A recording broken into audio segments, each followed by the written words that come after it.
Pues muy buenas tardes a todos. Ya vamos a dar comienzo al seminario del día de hoy, que es con el que propiamente vamos a dar por cerrado este 10º ciclo conmemorativo 2018-2019. Y pues para mí es un gusto cerrarlo justamente con un tema de investigación que me parece bastante interesante, pertinente, que bueno, viene a compartirnos el maestro en estudios culturales Héctor Miguel Corral Estrada. Habrán visto en su resumen, ¿no?, de la sesión del día de hoy, que él trabaja sobre investigación social en el tema de VIH-Sida, pero lo que más llamó mi atención, porque es realmente pertinente al tema que nos convoca aquí en el programa, es que él pretende hacer pues algunos apuntes para orientar las investigaciones y que éstas sean políticamente comprometidas, o prácticamente, ¿no?, que hagamos una traducción de nuestro conocimiento que se genere en el seno de centros como este, para que pues se convierta propiamente en política pública, ¿no? Bueno, yo tuve la oportunidad de conocer a Miguel hace poco, somos exalumni de la Embajada de Estados Unidos, los dos. De hecho, él ahorita está participando también activamente en una asociación de exalumni de la Embajada de Estados Unidos, que tiene muchos programas para pues, complementar nuestra formación en distintos aspectos. Y bueno, me dio mucho gusto saber que pues él es un militante muy intenso, ¿no?, en tema de derechos de la diversidad sexual. Él es de Baja California, es de Tijuana, ahí estudió la licenciatura en Psicología en la Universidad Autónoma de Baja California, y también tiene estudios en propiamente Psicología Social Comunitaria por la Universidad de Buenos Aires, Argentina. Es maestro en estudios culturales por el COLEP y actualmente es doctorante de estudios latinoamericanos por la UNAM. Ha coordinado proyectos de investigación tanto en México como en otras latitudes de Latinoamérica y también en África, y él ahorita está como delegado mexicano ante la Organización de las... ha sido delegado mexicano ante la Organización de las Naciones Unidas en temas de VIH, pero es actualmente vocal en el Consejo Nacional para la Prevención y Control del SIDA, el CONASIDA, y desde ahí pues se enfoca propiamente en el diseño, investigación y evaluación de políticas orientadas al tema de VIH-Sida, y también ahorita funge como copresidente del Comité Binacional sobre el SIDA, el VIH-Sida en San Diego, Tijuana. Entonces, pues Miguel, bienvenido aquí a este programa y muchas gracias por aceptar la invitación. Perfecto. Muchas gracias por la invitación, Cecilia. Y muchas gracias a todos y todas por estar acá. Bueno, mi nombre es Miguel Corral y justamente creo que Ceci lo ha resumido muy bien. Llevo poco más de 15 años trabajando en materias de VIH. La verdad es que empecé de pura casualidad y poco a poco me fui implicando más, ¿no? Así es que lo he hecho parte de mi trayectoria profesional, particularmente como activista, y después pues ya mucho más enfocado a la investigación. He tenido la oportunidad de ser invitado a colaborar en proyectos de investigación, a coordinar algunos de ellos en Europa, en Estados Unidos, en África, en América Latina, y eso me ha dado la oportunidad de conocer un montón de gente que también me ha enseñado muchísimo sobre cómo hacer esto que he mencionado, ¿no?, y que resulta tan problemático, imagino yo, cuando se trata sobre todo de hacer investigación desde el ámbito de las ciencias duras, las ciencias básicas, que es hacer ciencia que sea eso, social y políticamente útil, que sea investigación ética y que sea útil en medida de que transforme las realidades problemáticas de las poblaciones con las que trabajamos. Al final de cuentas, decía Paz Borda, hay siglos y siglos de producción de conocimientos en las bibliotecas más grandes de todo el mundo. Poco de ese conocimiento ha servido verdaderamente para generar cambios, ¿no?, a nivel social, económico, cultural, político. Y bueno, ahora lo que yo voy a hacer es presentar un poco lo que estoy haciendo ahora. En realidad había pensado trabajar particularmente sobre el caso de los jóvenes, de adolescentes y jóvenes que se dedican al trabajo sexual, que es una investigación que me tocó coordinar en 8 países, que es muy interesante porque es muy problemático hablar de adolescentes que se dedican al trabajo sexual como si fuera como una cuestión autónoma, ¿no?, una decisión autónoma, consciente e informada. Más allá de eso, seguramente toco el tema un poco. Voy a enfocarme en la profilaxis preexposición, la PrEP. No sé si alguien aquí sepa lo que es la PrEP cuando hablamos de VIH, ¿no? La PrEP, la profilaxis preexposición. Bueno, me da gusto que no sepan, porque entonces voy a poder explicarles bastante claramente cuál es el sentido de esta nueva propuesta de prevención de VIH, que seguramente a ustedes dentro del Cinvestav les va a interesar un montón. Por ahí también conozco un par de ejemplos que me parecen interesantes como para también acercarnos al tema de investigaciones que se están haciendo actualmente, entonces por ahí platicaré un poquito. ¿Por qué hablo del PrEP? Pues porque ahora justo dentro del doctorado, bueno, yo estudio latinoamericanos en UNAM, voy ya en mi 5º semestre, y mi tesis de investigación es sobre profilaxis preexposición, como una nueva forma biomédica de prevención del VIH, pero a la vez como parte del Consejo Nacional de SIDA, que es el máximo órgano de toma de decisiones sobre SIDA en el país. Lo que estoy haciendo ahora es tratar de articular, digamos, los insumos de mi proyecto de investigación para poder convertirlo en política pública, es decir, no porque no se estén haciendo trabajos al respecto, pero porque me parece importante que cuando planteamos una política pública, esta justamente tendría que tener, particularmente en el caso de VIH, no solamente una mirada desde la salud pública o la epidemiología más tradicional, sino integrar componentes políticos, económicos, culturales, que generalmente, si ustedes hacen una revisión de la normatividad, por ejemplo en VIH en el país por lo menos, siempre se ha dejado de lado. El VIH es un problema en términos de salud de enfermedad, por supuesto, pero más allá de eso tiene otros despliegues que es importante considerarlos también para generar respuestas mucho más favorables, ¿no? Mucho más complejas también.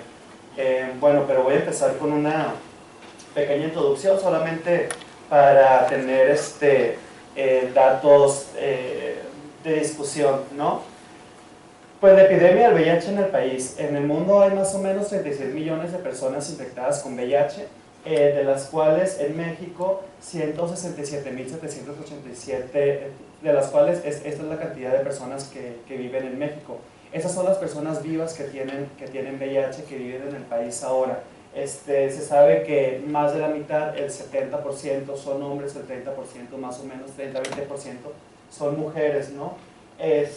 También, bueno, quiero decir que las cifras que estamos viendo acá son al corte del primer trimestre de 2019 del Centro Nacional de SIDA. El registro epidemiológico de SIDA en el país va actualizando la información cada 3 meses, ¿no? El gobierno federal tiene un sistema que se llama Salvar, a partir de la cual los subsistemas de salud en el país van integrando la información conforme van registrando nuevos casos, ¿no? Ahorita voy a explicar un poco de cómo es que conocemos esos nuevos casos. Tan solo en el 2018 en México se diagnosticaron 16.988 personas con VIH, y a lo que va al primer trimestre de 2019, es decir, al mes de marzo, había 2.920 personas recién diagnosticadas con VIH, ¿no? Acá no estamos presentando a las personas a quienes se les dio un diagnóstico de SIDA, solamente estamos hablando de quienes han obtenido un resultado reactivo a una prueba de VIH, ¿no? ¿Cómo es que conocemos estos números? Bueno, también es importante, a mí me parece bien interesante hablar de esto ahora, sobre ciencia, digamos, activismo, política, o cómo se produce su política pública en el contexto actual en el país. No sé si alguno de ustedes tuvo la oportunidad de escuchar en los medios de comunicación, sobre todo los primeros 3 meses del año, sobre una situación muy crítica de desabasto de medicamentos antirretrovirales. Entonces, les decía que me parece importante retomar el tema en este contexto, en esta coyuntura, porque, porque justamente me parece que quienes hacen ciencia les debería de convocar también, ¿no? Proponer soluciones alternativas a los gobiernos, sobre todo para que tomen mejores decisiones y que sean más eficaces, algo que en este momento no nos está quedando tan claro. ¿Cuál fue el problema, de manera resumida, en el país con los medicamentos? Hubo un cambio en la ruta de compra de medicamentos. Tradicionalmente lo hacía el Centro Nacional de SIDA, y por mandato presidencial ahora la instancia responsable de hacer la compra de medicamentos antirretrovirales, y supongo que de otros medicamentos en general, la Secretaría de Hacienda y Crédito Público. Acá lo problemático no es solamente el cambio de una instancia a otra, sino que se está dejando, se está desconociendo todo un aprendizaje también de cómo esa compra de medicamentos tiene que ser hecha, ¿verdad? Sobre todo cuando son medicamentos tan sensibles. Algunos, por ejemplo, tienen que estar congelados, bueno, bajo cierta temperatura, etc. Entonces, como ese tipo de cuestiones no fueron consideradas cuando se hizo este cambio. Algunos de los jefes de programa de VIH de los estados de los que participan en el consejo, en el CONACYDA, pues manifestaban este tipo de preocupaciones, o como las nuevas rutas planteadas por parte del gobierno federal implicaban tiempos mucho más prolongados de espera de entrega de tratamiento a los pacientes.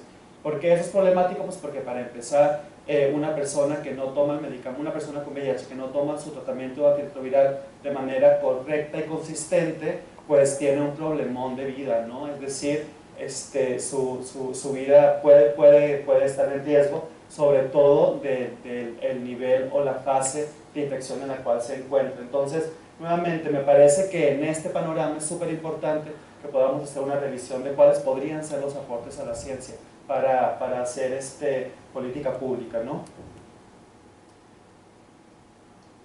Bueno, también habría que decir como preámbulo que el VIH no es igual para todos, ¿no? En nuestro país, o la epidemia de VIH como otras epidemias, se pueden conocer como epidemias concentradas o epidemias generales, ¿no? Una epidemia concentrada es aquella que se da en algunos grupos de población preponderantemente. En el caso de México, como en otros países, las poblaciones clave para el VIH, las poblaciones clave serían las mujeres trans, los hombres gays y otros hombres que tienen sexo con hombres, personas que se dedican al trabajo sexual, particularmente hombres trabajadores sexuales, personas que se inyectan drogas y personas privadas de su libertad. Esas son las poblaciones que tienen los mayores índices de VIH en el país. La epidemia básicamente se concentra en ellos.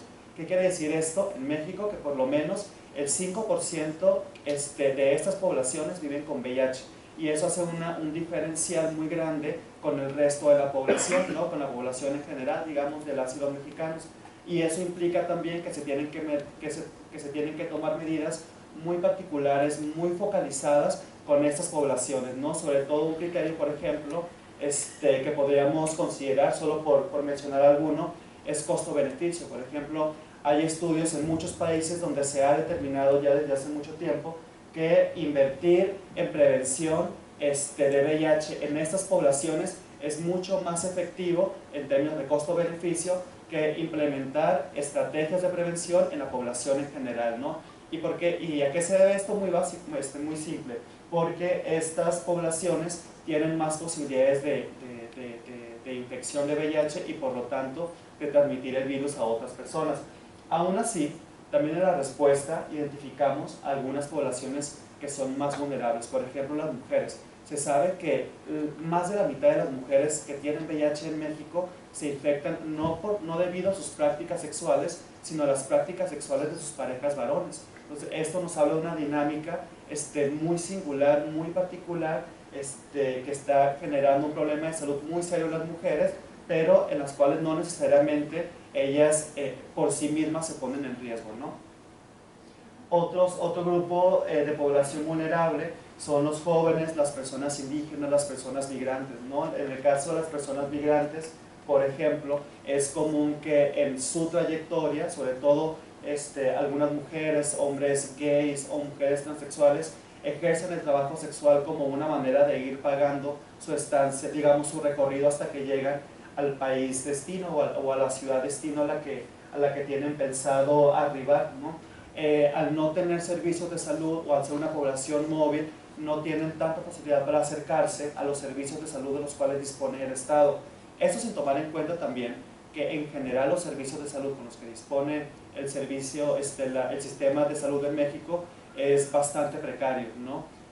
Y sobre todo si trazamos las rutas por las cuales los migrantes cruzan, nos damos cuenta que no necesariamente se tiene la infraestructura ni para atender a los migrantes en general, pero mucho menos en casos tan específicos como la salud sexual y reproductiva de mujeres o de personas que viven con VIH, ¿no? O en materia de prevención de VIH. Entonces, Ese dato es importante también. Ahorita Ceci, que platicábamos, mencionaba la importancia sobre cómo enunciamos, digamos, a las poblaciones, y me parece que esta es un ejemplo muy claro de cómo hacemos referencia, digamos, a las personas con las que estamos trabajando, ¿no? En 1994, en la cumbre de París, se firmó un acuerdo que se llama MIPA, Mayor Involucramiento de Personas con VIH. El MIPA es un instrumento muy importante para las poblaciones que viven con VIH y para en general las poblaciones afectadas por el virus, porque es la pauta que les permite involucrarse activamente en la respuesta de VIH, que más o menos es mi apuesta en esta presentación: cómo hacemos para involucrar a más personas dentro de los campos de investigación, aunque pareciera, pues, en medida de que pareciera que estos son claustros muy encerrados de la disciplina, digamos, y que pocas veces permean, digamos, o permiten la entrada de otras personas, ¿no? Para nosotros, la experiencia en el caso de VIH ha sido que entre más se involucren las personas afectadas o las poblaciones afectadas a los procesos de investigación que hacemos, más efectivas van a ser los resultados de esas investigaciones en medida de aplicación, ¿no? De cómo se pueden implementar, porque las personas no solamente se vuelven receptoras, digamos, de los conocimientos o de los avances que se producen a partir de los conocimientos de las investigaciones, de la producción académica, pero también son parte de la generación de esos conocimientos. Entonces, súper importante, porque entonces se rompe una línea de investigación pensada muy tradicionalmente desde un ámbito muy hegemónico, de que son los investigadores los únicos, por un lado, responsables, y por otro, capaces de producir nuevos conocimientos, pero también nos damos cuenta que son las personas no solamente quienes nos dan los insumos para producirlos, sino que justamente también producen conocimiento si les abrimos los espacios, digamos, para participar. Voy a hacer una pausa solamente para mostrarles, si se los paso, si alguien los quiere ojear. Estos dos documentos que tengo acá, uno de ONUCIDA, el otro es de la red TRASEX, que es la red de trabajadoras sexuales de América Latina y el Caribe. Son documentos, resultados de investigaciones que se han hecho en la región. Uno es el estado del arte del VIH, poblaciones indígenas. En general, en América Latina, a pesar de ser una región en el mundo con un montón de población indígena, no hay investigación suficiente sobre cómo les afecta el virus o la epidemia dentro de sus poblaciones, tomando en cuenta sus propios pautas culturales, usos y costumbres, sus formas de relacionamiento social, sexual, y los nuevos problemas que enfrentan en tanto se integran o son interpelados por los procesos de modernización y desarrollo de los centros urbanos, digamos, ¿no? Es bien importante porque para que este documento pudiera ser hecho, hubo un proceso de incidencia de años por parte de representantes de poblaciones indígenas, de grupos indígenas de toda América Latina, ¿no? Al final de cuentas, este texto en particular está coordinado por una mujer trans, Mushe, por una Mushe oaxaqueña, también visibilizada como mujer trans, y por Guillermo Noriega, que es un investigador del Colegio de Sonora, ¿no? Entonces, esta clase de documentos o esta clase de ejercicios son bien valiosos, porque son los que ahora se están, por ejemplo, les comentaba algunos que justamente en este momento se está llevando a cabo en la Ciudad de México la Conferencia Internacional de SIDA, que es el evento sobre el SIDA más importante de todo el mundo. Hay dos conferencias internacionales de SIDA. La que actualmente se lleva en el país es justamente sobre ciencia básica, ¿no? Todo lo que tiene que ver con biología, química, lo molecular, etc.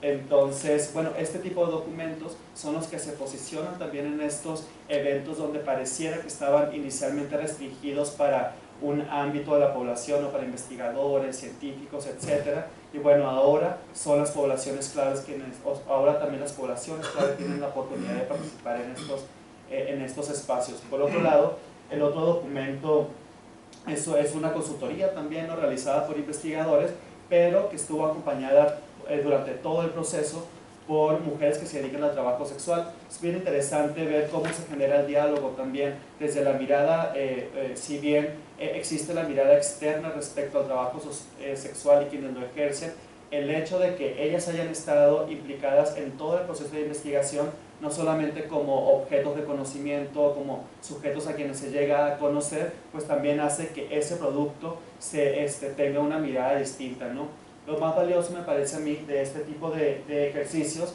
es que al final de cuentas los textos que ustedes tienen en la mano sirven como insumos para la incidencia política, para hacer cambios legislativos, cambios en las leyes, en este caso en México, pero en general en otros países, ¿no? Bueno, pero también... Tengo una duda en cuanto a la valoración.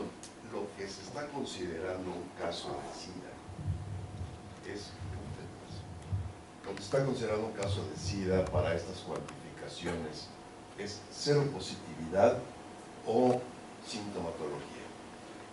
Hay criterios clínicos... Y si es sintomatología, ¿de qué nivel? Sí, las dos cosas en realidad. Hay dos criterios básicos para determinar que una persona tiene VIH o tiene SIDA. Cuando una persona tiene SIDA, se dice que tiene un conteo de células CD4 de 200 o menor, o que tiene 2 infecciones oportunistas o más. Digamos, esos son los dos criterios para determinar si una persona tiene VIH o ya está en etapa de SIDA. Una vez que una persona es diagnosticada ya con SIDA, digamos que por alguna razón no se dejó de tomar el medicamento, su esquema de medicamentoso dejó de funcionar y no se dio cuenta, y entonces el conteo de CD4 baja a mucho más de 200, la persona pues tiene SIDA, ¿no? Se diagnostica ya como una persona con SIDA. Si vuelve a subir su conteo a más de 200, 300, 400, 500 o los que sea, esa persona se queda con un diagnóstico de SIDA, ya no vuelve, digamos, un diagnóstico de VIH. Y eso obedece a un criterio totalmente epidemiológico, ¿no? Ahora, pero la pregunta que me parece súper importante, justo para ejemplificar de lo que estamos tratando de hablar acá un poco, ¿no?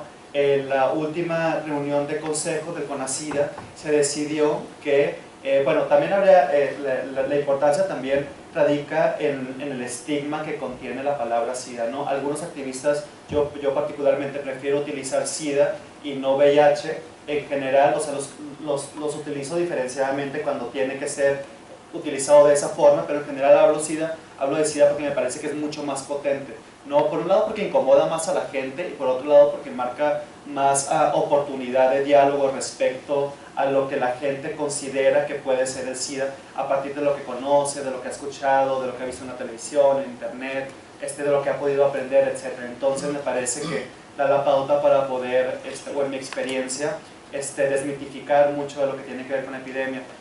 Pero a lo que iba es que en ese sentido, en la última reunión de consejo se decidió que de ahora en adelante toda la estadística nacional va a hablar solamente de casos de VIH. Actualmente, y por una cosa de orden también de ordenamiento de información, en México todavía seguimos hablando de casos de VIH y casos identificados de SIDA.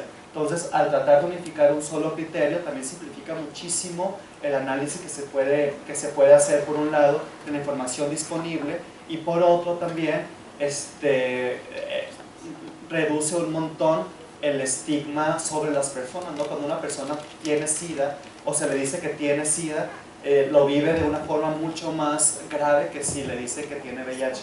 Aunque pues, digamos que en términos generales pudiera ser exactamente lo mismo, ¿no? La persona lo vive de manera distinta, pues porque hay una carga moralizante, ¿no? Respecto a lo que tiene que ver con el SIDA, ¿no? Entonces, esa podría ser la diferencia, ¿no? Si es un criterio totalmente epidemiológico el que se utiliza. Pero para ver la epidemia, digamos, estos números incluyen solo cero positivos. Estas personas incluyen a personas que viven con VIH, Sí. solamente. Sí, esos que están acá sí, son los casos notificados solamente con VIH. Ese es otro cambio, y ese es otro cambio que se ha hecho respecto a la normatividad, o que se espera hacer respecto a la normatividad en los próximos meses. Generalmente, bueno, según la normatividad, que en México es la norma 010, la que rige todo lo que tiene que ver con VIH, una persona que se le daba un diagnóstico reactivo a través de una prueba rápida, una prueba de laboratorio, tenía que hacerse una prueba confirmatoria que se conoce como Western Blot. La verdad es que los niveles de confiabilidad de las pruebas de cuarta generación, inclusive cuando son pruebas rápidas de detección de anticuerpos, son altamente efectivas, y en ese sentido, por una cuestión económica, pero por una cuestión también de confiabilidad, se está tratando de cambiar la normatividad para que ya no se tenga que hacer un Western blot, ¿no? Y eso es importante también como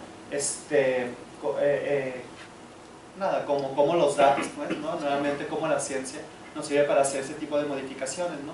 El hecho de que se dejen de hacer Western blot, por ejemplo, a las personas, a cada una de las personas que se diagnostica, por ejemplo, acá se dan 2.920 en el primer trimestre del año, implica un ahorro en el gasto público en México bastante significativo, ¿no? Y si pensamos, por ejemplo, que anualmente se diagnostican alrededor de 16.000 personas, entonces se incrementa mucho más ese ahorro. Entonces, esas decisiones que se toman en materia de política pública, a partir de la evidencia científica, también se traducen en beneficios económicos, ¿no? Que pueden ser utilizados en otras áreas de mayor interés para VIH o más problemáticas, o inclusive para otros problemas de salud, ¿no? En el mejor de los casos eso pasaría. La cuestión también que nosotros nos hemos encontrado, por supuesto, y muy desafortunadamente, como en cualquier otro ámbito en este país, es que mucho de ese dinero después ya no se sabe nada, porque pues se va, ya no se sabe para dónde se va, ¿no?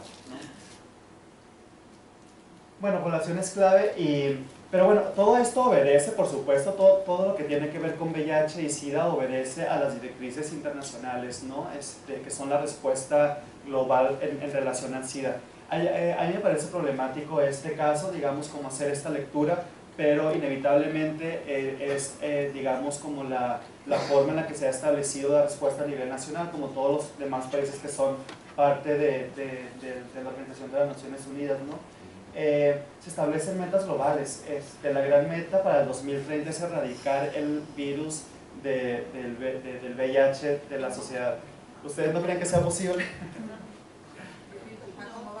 ¿Cómo vamos? No. Bueno, pues según ONU-SIDA, para el 2030 vamos a tener una sociedad libre de VIH. No totalmente, a lo que se refiere en realidad, digo, pero que también es muy arriesgado decirlo, es que se está trabajando en una meta que se llama 90-90-90. Esta meta de 90-90-90 quiere decir que el 90% de los casos de personas con VIH van a estar diagnosticados, es decir, vamos a conocer el 90% de los casos de VIH a nivel mundial, que el 90% de esos casos con VIH van a recibir tratamiento antirretroviral, y que el 90% de ellos y que se van a evitar el 90% de las muertes por SIDA. Son metas súper ambiciosas, pero en México, por ejemplo, no sé si traigo acá el dato particularmente, pero en México tenemos un avance considerable, sobre todo en la primera meta, que es el 90% de diagnóstico de personas con VIH. México vamos en un 86%, lo cual es súper bueno. Vamos mucho más bajo en tratamiento antirretroviral. En la segunda meta de 90, digamos, ¿no? Tenemos que aproximadamente el 65% de personas que viven con VIH en México, es decir, de las que conocen su diagnóstico, tienen un tratamiento antirretroviral. Eso habla de que todavía tenemos una brecha súper grande por cubrir, ¿no? Y del otro 90%, ahora honestamente no recuerdo el dato, pero lo cierto es que en México siguen muriendo un montón de personas con VIH por consecuencias del SIDA cada año. El año pasado habrán muerto alrededor o un poco más de 2.000 personas por SIDA, lo cual nos habla de dos cosas, por lo menos de dos condiciones generales. Primero, que las personas se están detectando de VIH tardíamente. Cuando una persona tiene un diagnóstico de VIH en etapas avanzadas, es mucho más difícil que el tratamiento antirretroviral funcione. Y eso tiene que ver muchas veces porque tal vez si ya hay infecciones oportunistas, va a ser necesario que primero se atiendan aquellas infecciones oportunistas y que después se trate de dar una respuesta al VIH, ¿no? Por ejemplo, eso sucede en el caso de la tuberculosis. Cuando una persona con VIH es diagnosticada también con tuberculosis como una coinfección, es súper importante que se atienda primero la tuberculosis y después el VIH, ¿no? Entonces esto es un problema por el cual las personas siguen muriendo todavía de SIDA. Por otro lado, que las personas no están tomando tratamiento antirretroviral. Esto es muy curioso. Las personas no toman medicamento porque el sistema de salud, a pesar de que México tiene una política de acceso universal, y eso quiere decir que a todo mundo que tiene VIH le tendría que estar dando un tratamiento altamente efectivo, porque aparte es un derecho fundamental de las y los mexicanos, por un lado el derecho a la salud, el derecho a los más altos estándares, el disfrute de los más altos niveles de avances en tecnología y en la ciencia. Las personas no están tomando su tratamiento, el gobierno no les está dando, y muchas veces las personas dejan de tomar el tratamiento por los efectos colaterales o por el estigma y la discriminación, que eso también es un tema súper importante y que me parece que cada vez que pensamos en hacer investigación en asuntos tan problemáticos de la vida social como tendríamos que estar considerando siempre un enfoque de género, de derechos humanos y en el mejor de los casos de interculturalidad, ¿no? Las poblaciones, inclusive cuando sea ciencia básica, quiero imaginar yo que inclusive en estos niveles creo que en ciencias sociales hay mucha más sensibilización al respecto, pero es importante que siempre sea los derechos humanos un criterio que atraviese todo proceso investigativo, ¿no? Bueno, y esa es la meta, la gran meta para el 2030. Para el 2020 tenemos la meta de acción acelerada, ¿no? Y básicamente lo que va a pasar el año que viene es que vamos a hacer una revisión. Generalmente los países hacemos un informe sombra de lo que presenta nuestro país ante Naciones Unidas.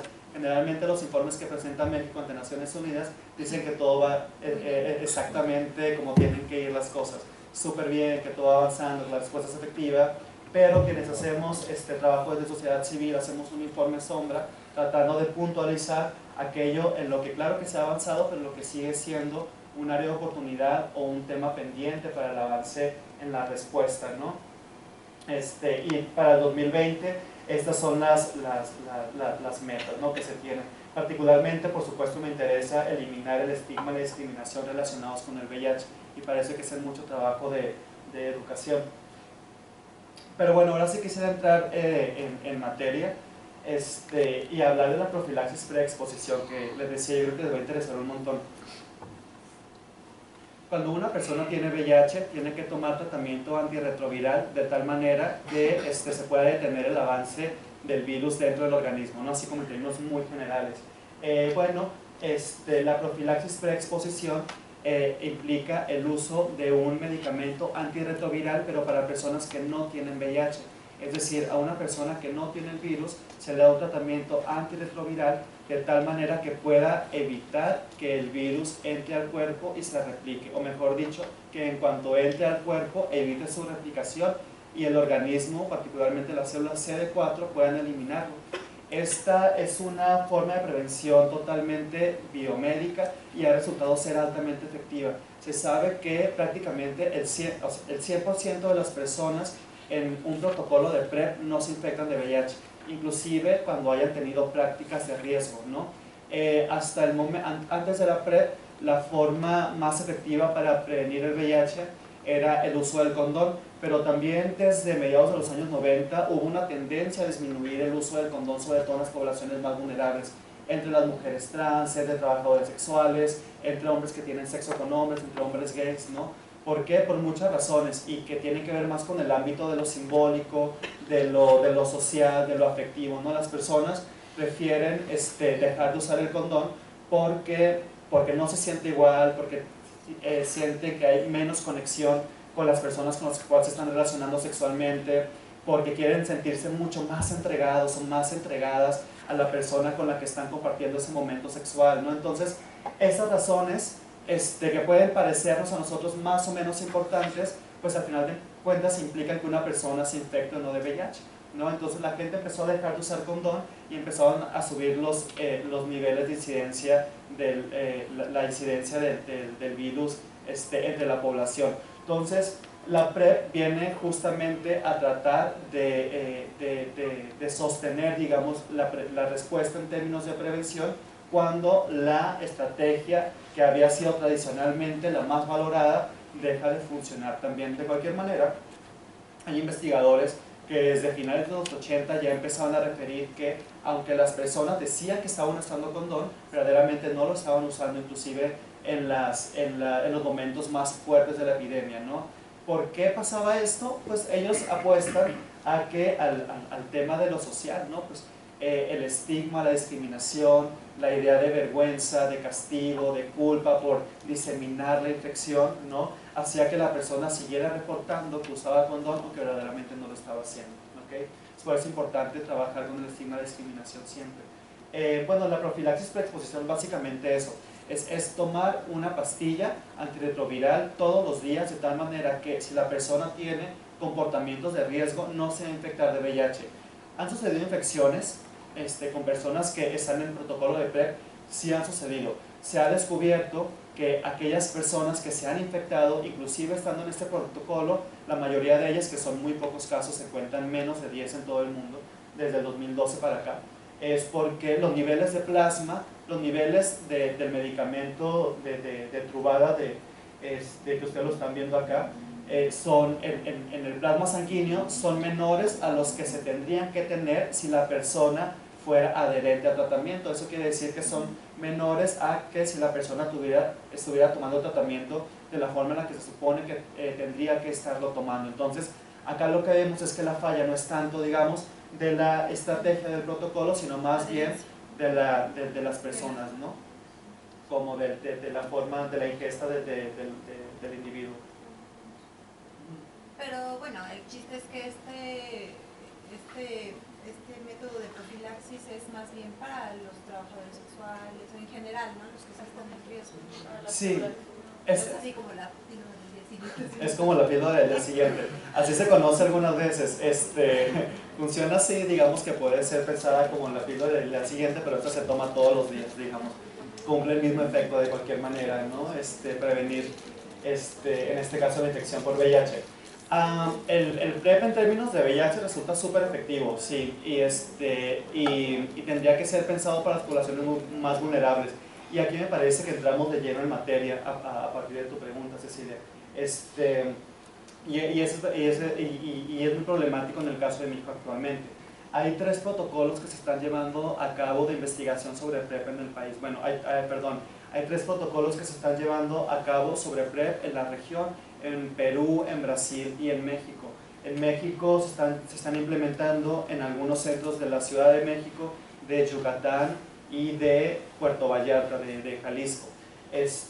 Hay otro protocolo por allí en Tijuana, muy pequeño, creo que está subvencionado por la fundación de Elton John, pero es muy pequeño en realidad, ¿no?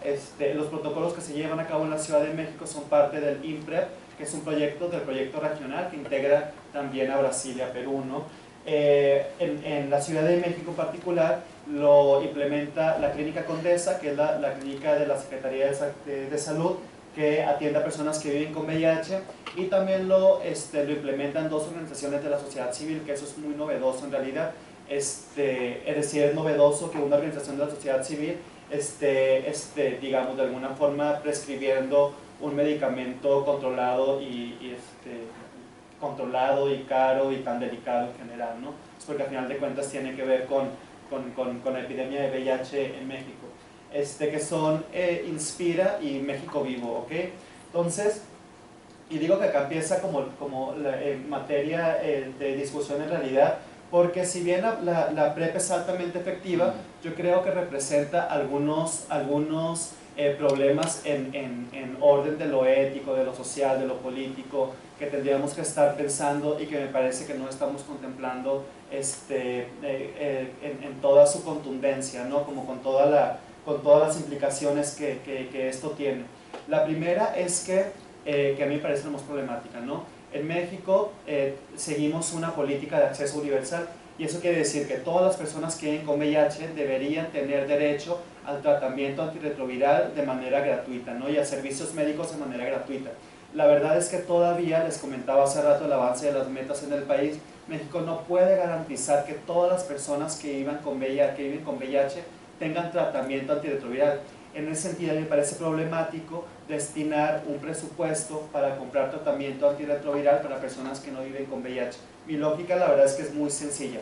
Una persona con VIH que no tiene un antirretroviral va a morir eventualmente. Una persona que no tiene tratamiento antirretroviral para tomar PrEP, tal vez eventualmente se infecte de VIH, eso es cierto y tampoco es deseable, pero no va a morir. Es decir, me parece que hay un criterio entre la vida y la muerte que tenemos que considerar inicialmente, y es un tema de bioética, ¿no? Si no tenemos garantizado el medicamento antirretroviral, el tratamiento antirretroviral para personas que ya viven con VIH en este país y que les está costando la vida, ¿cómo estamos pensando invertir gasto público para personas que no tienen VIH todavía? Disculpa, ¿no se habían incluido estos tratamientos en la canasta básica del sector salud, algo así?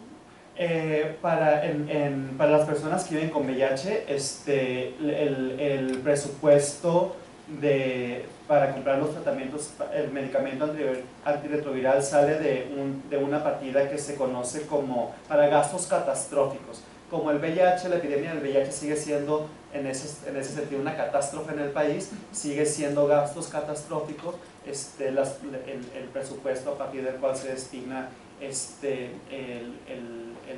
presupuesto para el VIH, digamos, ¿no? De cualquier forma, eso no ha garantizado todavía que haya tratamiento para todas las personas, no, más bien sí habríamos, y lo pongo a consideración no tanto para decir como que no se implemente la PrEP, sino que hay que saber bien, o sea, hay que pensar bien cómo una estrategia biomédica tan efectiva debería de ser implementada en un contexto nacional como el nuestro, ¿no? En un contexto actual de austeridad, en un contexto actual en el que no hemos podido dar una respuesta totalmente efectiva para las personas que viven con VIH, y en un contexto en el cual la institución de salud está rebasada y francamente en bancarrota, ¿no? También es otro problema. La PrEP implica no solamente la ingesta del medicamento, es todo un protocolo muy serio, por supuesto, y que es lo que garantiza que funcione, ¿no? En los países en los cuales se ha implementado, por ejemplo, en ciudades en las que históricamente el VIH había sido ya un problema de cajón, digamos, pensemos en San Francisco, es solamente a partir de que el PrEP se está implementando, se ha visto que hay una verdadera disminución de los nuevos casos de VIH en la ciudad. Es decir, ese es el ejemplo de San Francisco, de ciudades como Los Ángeles, son totalmente claros al decir sí funciona, ¿no? Nuestras ciudades siempre han ido a la alza en el número de infecciones, pero desde que llegó la PrEP, justo lo paramos y vamos disminuyendo. Eso quiere decir que sí funciona, ¿no? Pero implica un protocolo. ¿Cuál es ese protocolo? Son varios pasos. Uno, que la persona lo solicite, ¿no? Que sea entrevistado por el personal de servicios de salud, que le haga una evaluación, que esa evaluación determine que esa persona es apta para tomarlo. A la persona que se le determina que es apta para entrar al protocolo, se le hacen exámenes clínicos generales como de funcionamiento orgánico, ¿no? Cómo está el estado de su riñón, del páncreas, del hígado, etcétera, ¿no? También este medicamento particular que se utiliza, la Truvada, puede tener efectos en la densidad ósea, por lo cual también es importante hacer exámenes en relación a ello antes de empezar el protocolo. Por supuesto es importante hacer exámenes de VIH, ¿no? Se tiene que estar totalmente seguro que la persona que va a empezar el tratamiento de PrEP, el que va a empezar la PrEP como forma de prevención, no está ya infectado con VIH. Porque es bien importante, porque como se le está dando un medicamento antirretroviral, puede que si tenga VIH y se le da ese tratamiento y no es el que verdaderamente necesita, pueda generar resistencias y que eso vaya a hacer más difícil que la persona pueda de que su tratamiento pueda detener el virus, ¿no? Que necesita un tratamiento más agresivo con el virus, pero que a la vez un tratamiento más agresivo también con su organismo, ¿no? Después de que se han hecho exámenes clínicos, como toda esta batería, la persona ya entra al PrEP, también se le hace una batería de infecciones de transmisión sexual, sífilis, gonorrea, clamidia, etcétera, hepatitis B, etcétera, ¿no?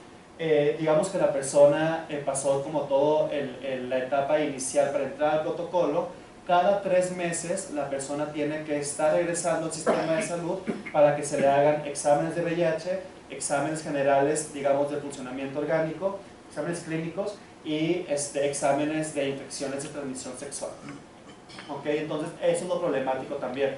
Nuestro sistema de salud, bueno, en mi tesis de maestría, trabajé sobre prácticas sexuales bareback, una práctica que se conoce como bareback entre hombres que tienen sexo con hombres, y básicamente es tener relaciones sexuales sin condón, inclusive cuando la persona sabe el riesgo que eso conlleva en términos de infección por VIH. Es decir, el VERBAC no aplica para una persona que tiene relaciones sin condón, pero que no tiene la información o que no ha sido impactado por las campañas de prevención, porque eso implica que está teniendo relaciones sin protección por desinformación, por ignorancia, por no tener los elementos para tomar una decisión autónoma y consciente. Acá no, acá la persona sabe que existe el riesgo muy a la mano, muy a flor de piel de infectarse por VIH, ¿no? Bueno, en ese sentido, algunas de las personas que entrevisté me decían que frente a la pregunta de, bueno, harían las cosas diferentes como para no infectarte VIH, todas las personas que entrevisté vivían ya con VIH, me decían que no, que en realidad la única razón por la cual harían las cosas diferentes para no infectarse no era tanto como vivir con el virus, porque en realidad el virus no les molestaba, pero más bien era no tener que enfrentarse al sistema de salud, que es súper desgastante, que es bien cansado, que los hacen enojar, que los tratan mal, ¿no? Y entonces a mí eso me parece bien importante cuando pensamos en nuestro país implementar un protocolo que implica que las personas tengan que estar yendo al sistema de salud cada 3 meses. Un sistema de salud que es malo, la verdad es que no sé si cuándo fue la última vez que fueron al IMSS o al ISSSTE. Yo soy paciente del ISSSTE, tengo un trasplante renal, entonces tengo que ir cada mes al ISSSTE. Y es horrible, ¿no? Entonces, una persona que tiene que tomar un tratamiento y que eso implica enfrentarse al sistema de salud puede ser un factor para que eventualmente deje de tomar la PrEP, ¿no? O que la PrEP deje de ser efectiva en su caso. Como les comentaba al principio, la única razón o una de las pocas razones por las cuales se ha determinado que la PrEP no funciona es que la gente lo deje de tomar, y eso implica que la persona en este sentido se pondría a sí misma en mayor riesgo, ¿okay? Entonces la pregunta tal vez sería en qué medida podríamos nosotros implementar un protocolo como la PrEP, ¿no? o cómo eso necesariamente tendría que generar una revisión de nuestros sistemas de salud. Y en ese sentido, por eso es bueno o por eso es muy novedoso que haya en México 2 organizaciones de la sociedad civil que lo están implementando, porque las personas también ahora que entrevisto sobre PrEP, pero para mi proyecto de investigación de doctorado, lo que dicen es que si yo prefiero ir a México Vivo o a Inspira y no a la Clínica Condesa, porque eso implica no enfrentarme con la democracia institucional del sistema de salud mexicano, ¿no? Entonces me parece que también es otro aspecto que habríamos que revisar cuando pensamos en qué tan viable es la implementación del PrEP en México o no, o cómo se implementa. Y lo otro son las poblaciones vulnerables, como bien lo decía, lo señalaba Cecilia hace un momento.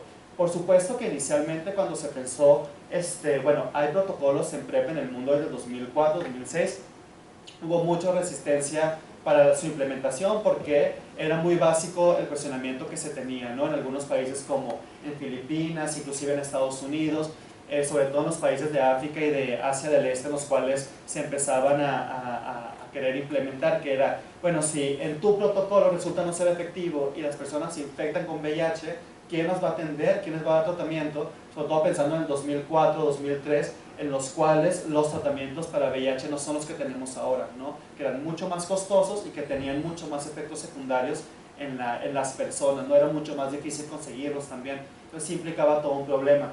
En el 2010 el doctor Grant y su equipo de investigación logran comprobar que el PrEP es altamente efectivo, y lo primero que se piensa es que esa estrategia de prevención debería de ir dirigida a mujeres, se pensó en el contexto de África, a mujeres africanas que no tuvieran la posibilidad de negociar el uso del condón con sus parejas, por cuestiones de usos y costumbre, por una cuestión de violencia de género, ¿no? No sepan, pero puede llegar a pasar cuando una mujer le dice a su pareja sexual, sobre todo si es su esposo, su novio, que oye, por favor use el condón como para no correr riesgos, sea golpeada o sea tachada de puta o de un montón de cosas, ¿no? Que atentan contra su dignidad, digamos, ¿no? En ese sentido, es que se pensó la PrEP inicialmente para estas mujeres, para personas en alto nivel de vulnerabilidad y que a quienes no les fuera posible negociar el condón con su pareja. Ahora, después se pensó que era bueno implementarlo con personas, hombres que tienen sexo con hombres, mujeres que se dedican al trabajo sexual. Dependiendo de la epidemia en cada país, va cambiando las poblaciones, o van ampliando las poblaciones en las cuales se implementa, digamos, ¿no? En México particularmente, si bien se tiene pensado para esas dos poblaciones, lo que estamos viendo en los protocolos tal y como se implementan ahora es, por un lado, que las mujeres transexuales que se dedican al trabajo sexual, que son de las poblaciones más afectadas con VIH, son quienes menos están siendo beneficiadas por esos protocolos. Y por otro lado, los hombres gays que sí están siendo beneficiarios son hombres gays universitarios, de clase media alta, que tienen conocimiento sobre VIH, que conocen sobre la PrEP, que saben a dónde dirigirse, que viven en la Roma, o sea, que tienen como un estatus socioeconómico más o menos estable.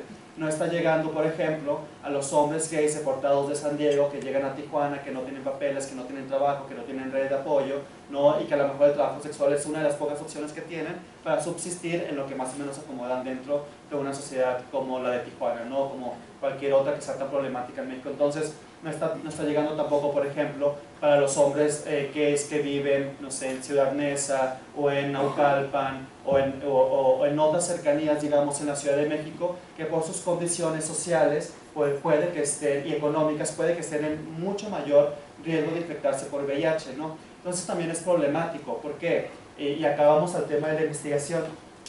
Porque seguramente el protocolo, o sea, los resultados de los protocolos cuando se implementen en México, dado a que está siendo implementado con poblaciones que seguramente sí van a ser adherentes, que tienen información, que tienen los elementos necesarios, digamos, para llevar a cabo el protocolo de la forma en la cual tiene que ser implementado, los resultados seguramente van a ser muy positivos, ¿no? Van a tener resultados muy positivos, lo cual es bueno. Es decir, si es un pretexto para que podamos contar con una estrategia de prevención tan efectiva, es bueno. Lo problemático es que cuando se convierta, digamos, o cuando se traduzca en política pública, ya no solamente como protocolo de investigación, sigamos atendiendo a esas mismas poblaciones, ¿no?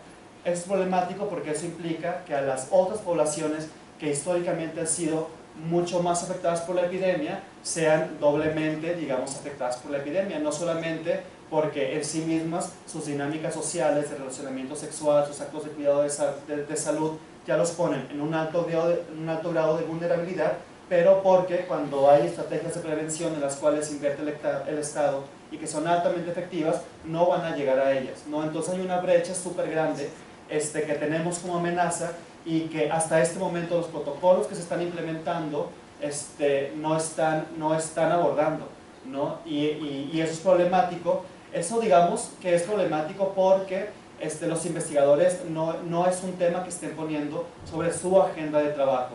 Están viendo que se implemente el protocolo, que el protocolo sea implementado como tiene que ser, que dé resultados y que de ahí se generen los insumos para hacer la política pública, pero sin tener en cuenta las determinantes que implican, determinantes sociales de salud, que implican si una persona va a poder llevar a cabo en el mejor de los términos este protocolo o no lo va a poder llevar a cabo. Entonces no sé si queda claro lo que trato de explicar como...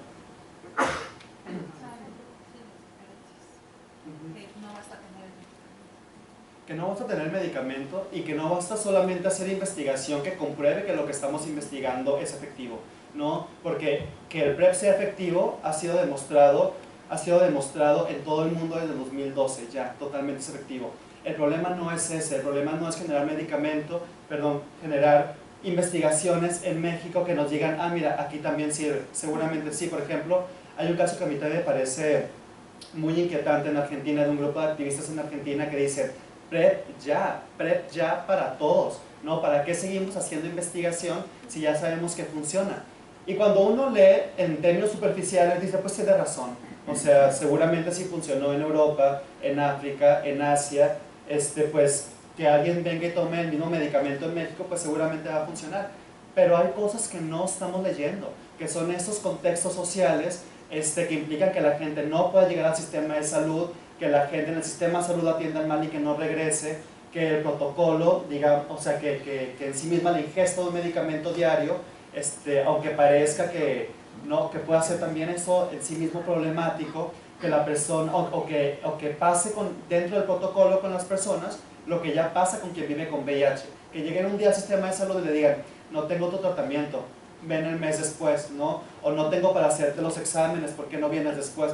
Toda una falla, digamos, a la cual estamos susceptibles por la experiencia previa que tenemos, que en el protocolo, nítido como se presenta, no se está contemplando, ¿no? Y que por eso es la importancia de que en estos ámbitos de investigación se involucren otras voces que ayuden a los investigadores a entender la necesidad de no solamente decir que funciona y que funciona con hombres gays, hay que ver con qué hombres gays funciona, a quiénes tenemos que llegar, quiénes son quienes más se infectan, por qué no estamos llegando a mujeres trans, ¿no? Sobre todo cuando la respuesta de quien lo implementa es, híjole, es que no están viniendo, si vinieron les dáramos PrEP, ¿no? O sea, el problema es que una mujer trans seguramente no va a llegar a una organización,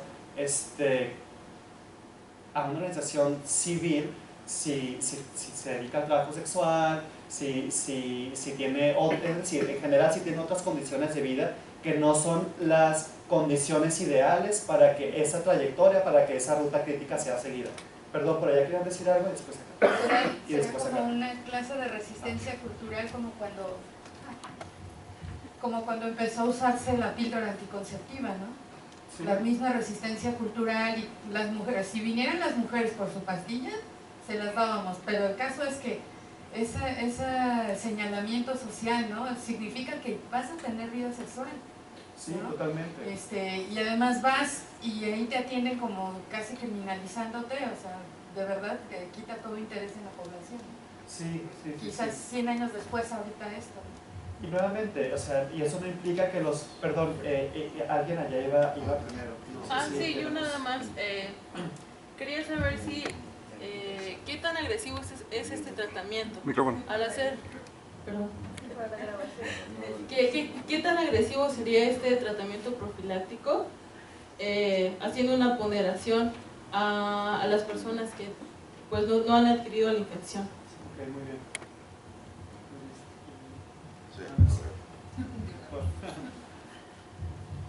Sí, sí, me gustaría escuchar algo en cuanto a costos y técnicas para poder dar a conocer frente a la población. Tengo la impresión subjetiva, simplemente, de que no se le hace tanta publicidad periódicamente a estas campañas como a otras que son también periódicas. Cada año se hace para otras enfermedades y esta no. Entonces, ¿qué tanto estos factores de costos pueden estar frenando al gobierno porque les sale carísimo?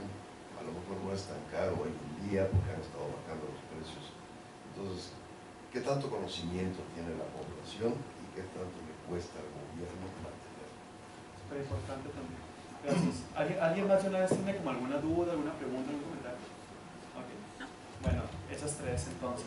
Sí, la primera es que es verdad, o sea, esos son en realidad los limitantes que seguimos teniendo en investigación para VIH.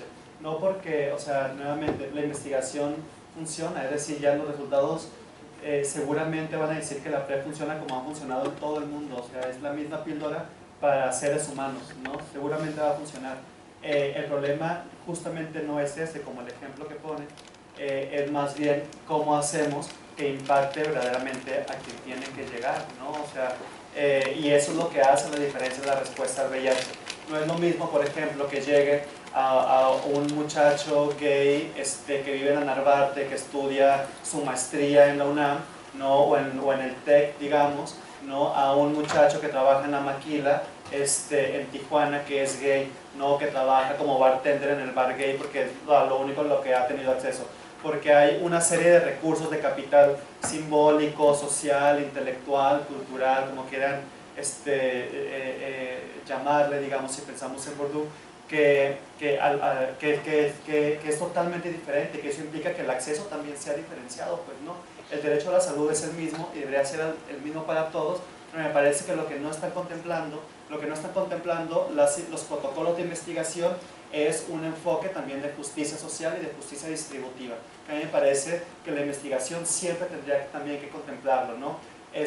¿Por qué justicia distributiva? Pues justamente si tenemos un país desigual, ¿no? Con oportunidades desiguales de acceso al cumplimiento o a la garantía del derecho fundamental a la salud, derecho constitucional, digámoslo, y vemos por otro lado que tenemos instituciones de salud deficientes, incapaces de dar respuesta a los problemas de salud de la población en general, entonces tendremos que ponderar cuáles son, qué estrategias de prevención de VIH, siendo esta, digamos nuevamente en esos términos, de una catástrofe, de una epidemia a nivel nacional, cómo esos recursos tendrían que ser posicionados más estratégicamente, de tal manera que no solamente de manera genérica llegue a las poblaciones clave, a hombres gays, sino a los hombres gays que están en mayor grado de vulnerabilidad, ¿no? O a las mujeres trans que se dedican al trabajo sexual y que seguramente tienen mucho menos recursos que aquellos que en ese momento son partícipes de esos protocolos. Lo otro es que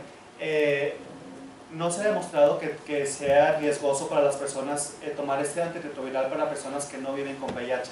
Algunas personas pueden experimentar efectos secundarios las primeras semanas, por ejemplo, el aumento en los niveles de creatinina, o en la densidad, o alteraciones en la densidad ósea, pero estos se reducen y vuelven a la normalidad en las primeras semanas, lo cual implica que no existe un riesgo en general para las personas que lo empiezan a tomar. Inicialmente, el Truvada, que es esta combinación de citabina, fumarato, de disproxilo de tenofovir, era mucho más peligroso para la salud, digamos, tenía mucho más efectos adversos, pero las nuevas generaciones de Truvada son mucho más benévolas con el organismo, entonces tampoco en ese sentido generan un riesgo para las personas. Quienes digamos, han tenido alteraciones en creatinina o en la función hepática o en la densidad ósea y después no han bajado a los rangos normales después de las primeras semanas, hasta 4 semanas de empezar la ingesta de tratamiento, se les suspende. El tratamiento tampoco está pensado o tampoco es recomendado para personas, por ejemplo, que tienen trasplantes renales, problemas renales, o algún problema orgánico ya, digamos, no provocado por el medicamento, ¿no? Sino que ya venga antecedido antes de la ingesta, antecedido a la ingesta. Y lo otro es que, bueno, en medida de que apenas es un protocolo de investigación, digamos, y no una política, no un programa de salud pública, es que el gobierno, digamos, podemos decir que no tiene la responsabilidad de darlo a conocer, ¿no? Lo está dando a conocer a través de las instancias responsables, en este caso el Centro Nacional de SIDA y el Instituto Nacional de Salud Pública, que es quien ahora trabaja con el protocolo, ¿no? La Clínica Condesa, que es quien atiende a personas con VIH, y un súper investigador de allí, un investigador súper bueno que trabaja allí, es quien ahora coordina el protocolo de investigación en el país. Y está socializado, digamos, salud. La socialización se da no a partir de los programas informativos del gobierno, justo porque todavía no es un programa público, pero se da a través de las redes sociales. Y es bien interesante también este fenómeno, como ha habido cada vez más información disponible sobre PrEP en México a partir de lo que se dice en Europa, en Estados Unidos o en Australia. Es muy común, por ejemplo, o fue muy común en su momento, que quienes tenían la oportunidad de viajar a Estados Unidos o conocen gente de Estados Unidos, por ejemplo, yo que vivo o que soy de la frontera con el otro lado, con San Diego, escuchar sobre estas formas de prevención no tan efectivas del VIH y que después se empiecen a socializar, y que esa socialización dio la entrada para que la población, la sociedad civil, empezara a pedir la PrEP. No, también, es decir, no quiero decir que esa solicitud cada vez más explícita de la población fue la que permitió que se generaran esos protocolos, pero por lo menos sí reforzó que esos protocolos se implementaran de manera más amplia, ¿no? En el país. Y son socializadas sobre todo por bloggers, por activistas que tienen mucha capacidad de influencia en redes sociales, en grupos de charlas informales sobre VIH, de prevención, etcétera, donde se está dando a conocer la PrEP. Y en ese sentido también la inversión del Estado es nula. Sí. No es cierto, no es nula, es muy poca todavía. A través de las convocatorias públicas, todavía el año pasado que había convocatorias públicas para prevención de VIH, algunas organizaciones de la sociedad civil sí daban a conocer, digamos, sobre PrEP en sus intervenciones de prevención con esas poblaciones, pero el Estado directamente, digamos, no estaba interviniendo, siempre era mediado por una organización civil. Lo otro es que el PrEP, los protocolos que se implementan en el país, están financiados por fundaciones extranjeras o por iniciativas extranjeras. Por ejemplo, la primera vez que se llevó a cabo un protocolo de de PrEP en el país con Truvada, pues fue financiado por Gilead, que es la farmacéutica que hace este medicamento, que donó 31 millones de dólares, si mal no recuerdo, 31 millones de dólares en Truvada para que se implementara en México. Lo cual es tramposo también, porque eso te implica que después de tener una inversión tan grande, para 2 años, seguramente después, después de implementar la demanda, digamos, la necesidad, pues sí va a haber mucha demanda por parte de la población, lo cual va a implicar que el país tenga que comprar este medicamento ya no para personas con VIH, sino para personas que no viven con VIH, pero que quieren prevenirlo. A propósito también de prevención de VIH, digamos, como en términos de la PrEP, hay una discusión que también me parece que no se está llevando a cabo y que tenemos que analizar más, que tiene que ver con cuáles son las razones por las cuales las personas necesitan tomar PrEP. Nuevamente siempre pongo el mismo ejemplo porque ya lo conozco, pero aparte porque me parece que es fácil de entender, ¿no? Una mujer transexual deportada de Los Ángeles a Tijuana, que es trabajadora sexual, que no tiene redes de apoyo y que si su cliente le ofrece 50 pesos más para coger sin condón, que son los 50 pesos con los que ella va a pagar otra noche de hotel o va a poder comer, seguramente lo va a hacer, que es súper diferente al morro de la Condesa que quiere coger sin condón porque se siente más rico. Entonces hay una diferenciación, digamos, en la toma de decisiones de las personas que también, o sea, sobre todo en un contexto en el cual no tenemos todo el recurso ni institucional ni financiero, tendríamos que contemplar, o sea, no para negar el derecho a uno, sino para ver cómo fortalecemos mejor nuestro sistema de salud y nuestras implementaciones de ese tipo de protocolos, de tal manera que, en primer lugar, lleguemos nuevamente, reitero, a quien lo necesitan y eventualmente pueda abrirse el programa, digamos, a otras poblaciones que también, en medida de que tienen derecho a la salud, también deberían de tener acceso a este medicamento. Otra cuestión problemática, y es la última que les quiero mencionar ahora, es otras infecciones de transmisión sexual. La gente está dejando de usar condón, la gente que está usando PrEP también está dejando de usar condón. Es muy interesante porque en el 2012, cuando ONU-SIDA y la FDA en Estados Unidos lanzaron la primera guía sobre PrEP, decían que en realidad las personas no estaban refiriendo dejar de usar el condón cuando empezaban a usar PrEP. Ahora sabemos que no es así, que las personas cuando empiezan a usar PrEP eventualmente dejan de usar condón de manera tan regular, ¿no? ¿Eso qué implica? Que las personas se están infectando más de otras infecciones de transmisión sexual, que sí prevenían el uso del condón, pero que no están previniendo la PrEP, ¿no? Pensemos por ejemplo en la gonorrea o en la sífilis. El año pasado, justamente en verano, hice un viaje al otro lado, a Estados Unidos, y en esta ciudad había un anuncio en la carretera, un espectacular gigante que decía, ten cuidado con la gonorrea. Y esta es una ciudad en Estados Unidos conservadora, ¿no? Entonces a mí me sorprendió un montón que una ciudad que era tan conservadora, pues caracterizada por eso, tuviera un letrero sobre la gonorrea tan grande. Y esto me hizo pensar que seguramente estaban teniendo un problemón de infecciones por gonorrea que les estaba resultando ser imparable, ¿no? Incontenible. Lo cual no parece descabellado porque es algo que ya se está viendo en otras ciudades alrededor del mundo. Ahora, la verdad es que no recuerdo el dato, pero por ejemplo, hay investigaciones en Australia que hablan justamente de cómo las personas que están usando PrEP se está aumentando el número de infecciones por gonorrea, clamidia y sífilis hasta 6 veces más de lo que antes se habían estado infectando. Entonces, estamos hablando de niveles altísimos de infección de otras infecciones de transmisión sexual, ¿no? Algunos investigadores dicen, bueno, pero como justo el protocolo de PrEP implica que las estamos detectando cada 3 meses, porque cada 3 meses se están haciendo exámenes de laboratorio sobre estas otras infecciones, entonces tenemos más oportunidad de atenderlas, de dar tratamiento oportuno. No sé si esa sea una solución. A mí lo que me preocupa, que es el tema de mi tesis al final de cuentas, es la medicalización de la respuesta al VIH, cómo todo parece que va a tender solamente a la ingesta de un medicamento, derribando o haciendo de lado la respuesta comunitaria al VIH, que históricamente es la que ha dado, digamos, la que ha sostenido la lucha contra el SIDA a nivel global, ¿no?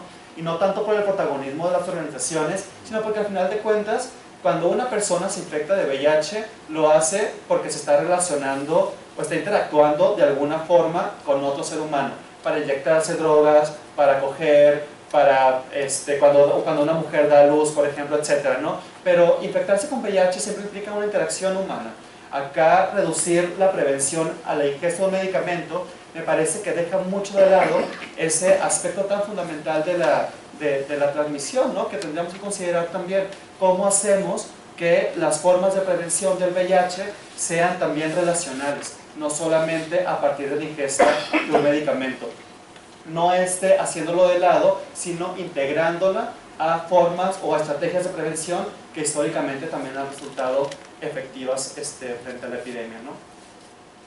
Disculpa, Sí. es que estaba viendo que el Truvada tiene un precio como de 10,000 pesos. Ah, el precio, claro. Una caja de 30 tabletas, supongo que es una al día, ¿no? Es una al día. Alrededor de 10,000 pesos. Ajá. Sí, es una pastilla al día la que se toma. Hay investigaciones que dicen que están pensando en que tal vez se pueda, que si la persona toma 4 veces a la semana el Truvada, los niveles del medicamento en el plasma sanguíneo van a ser exactamente los mismos que si se toma los 7 días a la semana. Pero aquí me parece que esas investigaciones no han tenido tanto auge, justamente porque sí están contemplando un factor humano que es importante, y que es la costumbre, ¿no? Como la costumbre de la ingesta, que la persona se acostumbra a tomar todo el de medicamento, va a tener menos fallas a tomarlo que si solamente lo hace unos días a la semana, ¿no? Que eso implicaría fallar. Hay personas que piensan que la PrEP se tiene que tomar después de coger como si fuera la píldora del día siguiente, pero no necesariamente es así, en realidad es una ingesta sostenida, ¿no? Por eso hablamos de la medicalización de la respuesta. Y por otro lado, habría que decir que también hay ya algunos intentos por ingresar al país. Ya hay en realidad medicamentos genéricos que sean efectivos, que sean de menor costo, pero que puedan ser mucho más rentables para el país. Canadá y Perú tienen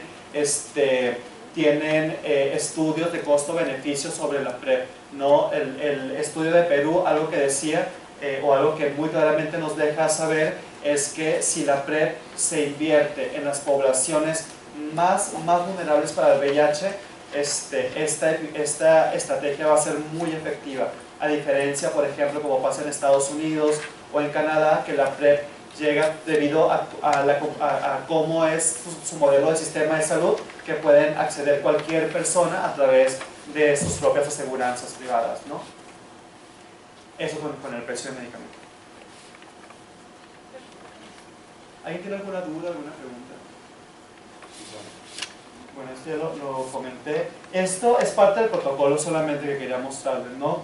A mí me parece, les decía que justamente esta encuesta, es esta, ¿verdad? Sí. Esta encuesta que está acá, que son 1, 2, 3, que son 7, 8 preguntas, 6 preguntas, 7 preguntas creo, ¿no? Es la que se aplica en Estados Unidos y un modelo muy similar que se aplica en otros países para determinar si una persona es candidata a tomar PrEP. Se dan cuenta, las preguntas son súper sencillas, como ¿cuál es tu edad? ¿Cuántas veces? Bueno, no alcanzo a leer bien, pero es más o menos como ¿cuántas veces has tenido relaciones sin protección en los últimos, creo que dice 6 meses? ¿Cuántas veces has usado drogas cuando has tenido relaciones en los últimos, etcétera? Y al final lo que propone esto es que haya una sumatoria de la puntuación. La sumatoria es súper mínima, cualquiera, o sea, no sé si cualquiera de los que estemos en esta sala, pero generalmente los espacios en los que yo trabajo con población y VIH, el 90% de las personas podrían responder a que sí son candidatas a tomar PrEP. Y nuevamente esto implica medicalizar a todo el que se deje, ¿no? Básicamente. Entonces yo no creo que eso sea malo, o sea, como ofrecer PrEP a quien quiera tomarlo, que esté disponible, pero creo que una encuesta como esa sí debería contemplar aquellas otras preguntas más relacionadas con las determinantes sociales, ¿no? Con el estatus socioeconómico de la persona, con la profesión, si ha sido impactado o no con las campañas de prevención de VIH, y que nos hagan conocer cuáles son las razones por las cuales esta persona está buscando la PrEP. Nuevamente, a lo mejor como en el caso de las mujeres africanas, que no tienen forma de negociar, que en realidad son situaciones que les pasan a las mujeres en general en todo el mundo, que no tienen la capacidad o la posibilidad de negociar el uso del condón con sus parejas, o que se dedican al trabajo sexual, o u otras que también resulten problemáticas, digamos, ¿no? Y así determinar cuáles son, pues, los perfiles mucho más aptos para que participen dentro del protocolo. Lo otro también es que ahora justamente me toca coordinar la mesa de trabajo. Hagan de cuenta que el CONASIDA, el Consejo Nacional de SIDA, tiene 4 comités de trabajo. Uno de esos comités es el de normatividad y derechos humanos. Todos los insumos que yo estoy obteniendo de mi proyecto de investigación de doctorado sobre medicalización a la respuesta al VIH, básicamente lo que yo hago es un análisis de cómo las farmacéuticas, como grandes corporaciones transnacionales, en el contexto latinoamericano, yo trabajo en Perú, en Brasil y en México, en el contexto latinoamericano, vienen a proponer este tipo de estrategias a sistemas de salud que no están fortalecidos. Ni el peruano, ni el brasileño, ni el mexicano, y en realidad ningún otro en América Latina son lo suficientemente fuertes como para poder dar una respuesta al VIH con un protocolo como el de la PrEP, sin que eso implique, ¿no?, que se está dejando de lado a las personas que ya viven con VIH, ¿no?, o que se está aplicando de tal manera que está llegando a las poblaciones más vulnerables, ¿no? Sobre todo porque desde hace un momento, en general, nuestros sistemas de salud están en bancarrota, están sobrepasados de su capacidad de dar respuesta a las personas que lo necesitan en materia, pues eso, ¿no?, de salubridad. Entonces, básicamente los insumos que estoy obteniendo de la investigación los estoy utilizando ahora en la mesa de trabajo sobre PrEP que me toca coordinar, y esto me parece que es importante, que es una forma en la cual justamente podemos hacer esa traducción de los insumos de investigación a la política pública, ¿no? Yo creo que, bueno, para empezar, ¿por qué me interesa a mí coordinar la mesa de trabajo de PrEP en el Comité de Normatividad de Derechos Humanos del Consejo Nacional de SIDA? Porque eventualmente va a existir, si bien ahorita no hay un programa, una política pública sobre PrEP, eventualmente va a existir, y queremos que cuando exista sea lo más aterrizado a las necesidades de las personas que están en mayor riesgo de infectarse de VIH, ¿no? Y que los sistemas de salud tengan la capacidad de dar los mejores servicios a estas personas, y que ese no sea un impedimento para que las personas puedan acceder a esa estrategia de prevención, ¿no? Entonces, eventualmente se va a hacer la normatividad, y me parece que lo mejor que podríamos hacer es que la normatividad, una vez que sea hecha, tenga componentes desde una perspectiva, les decía al principio, de derechos humanos, de género y de justicia distributiva, en general de justicia social, para que no tengamos estas situaciones en las que se está dejando desprotegido a lo mejor a quien lo más necesita, para dárselo a quien tiene la posibilidad o la facilidad de acceder de manera directa a esta población, a esta estrategia.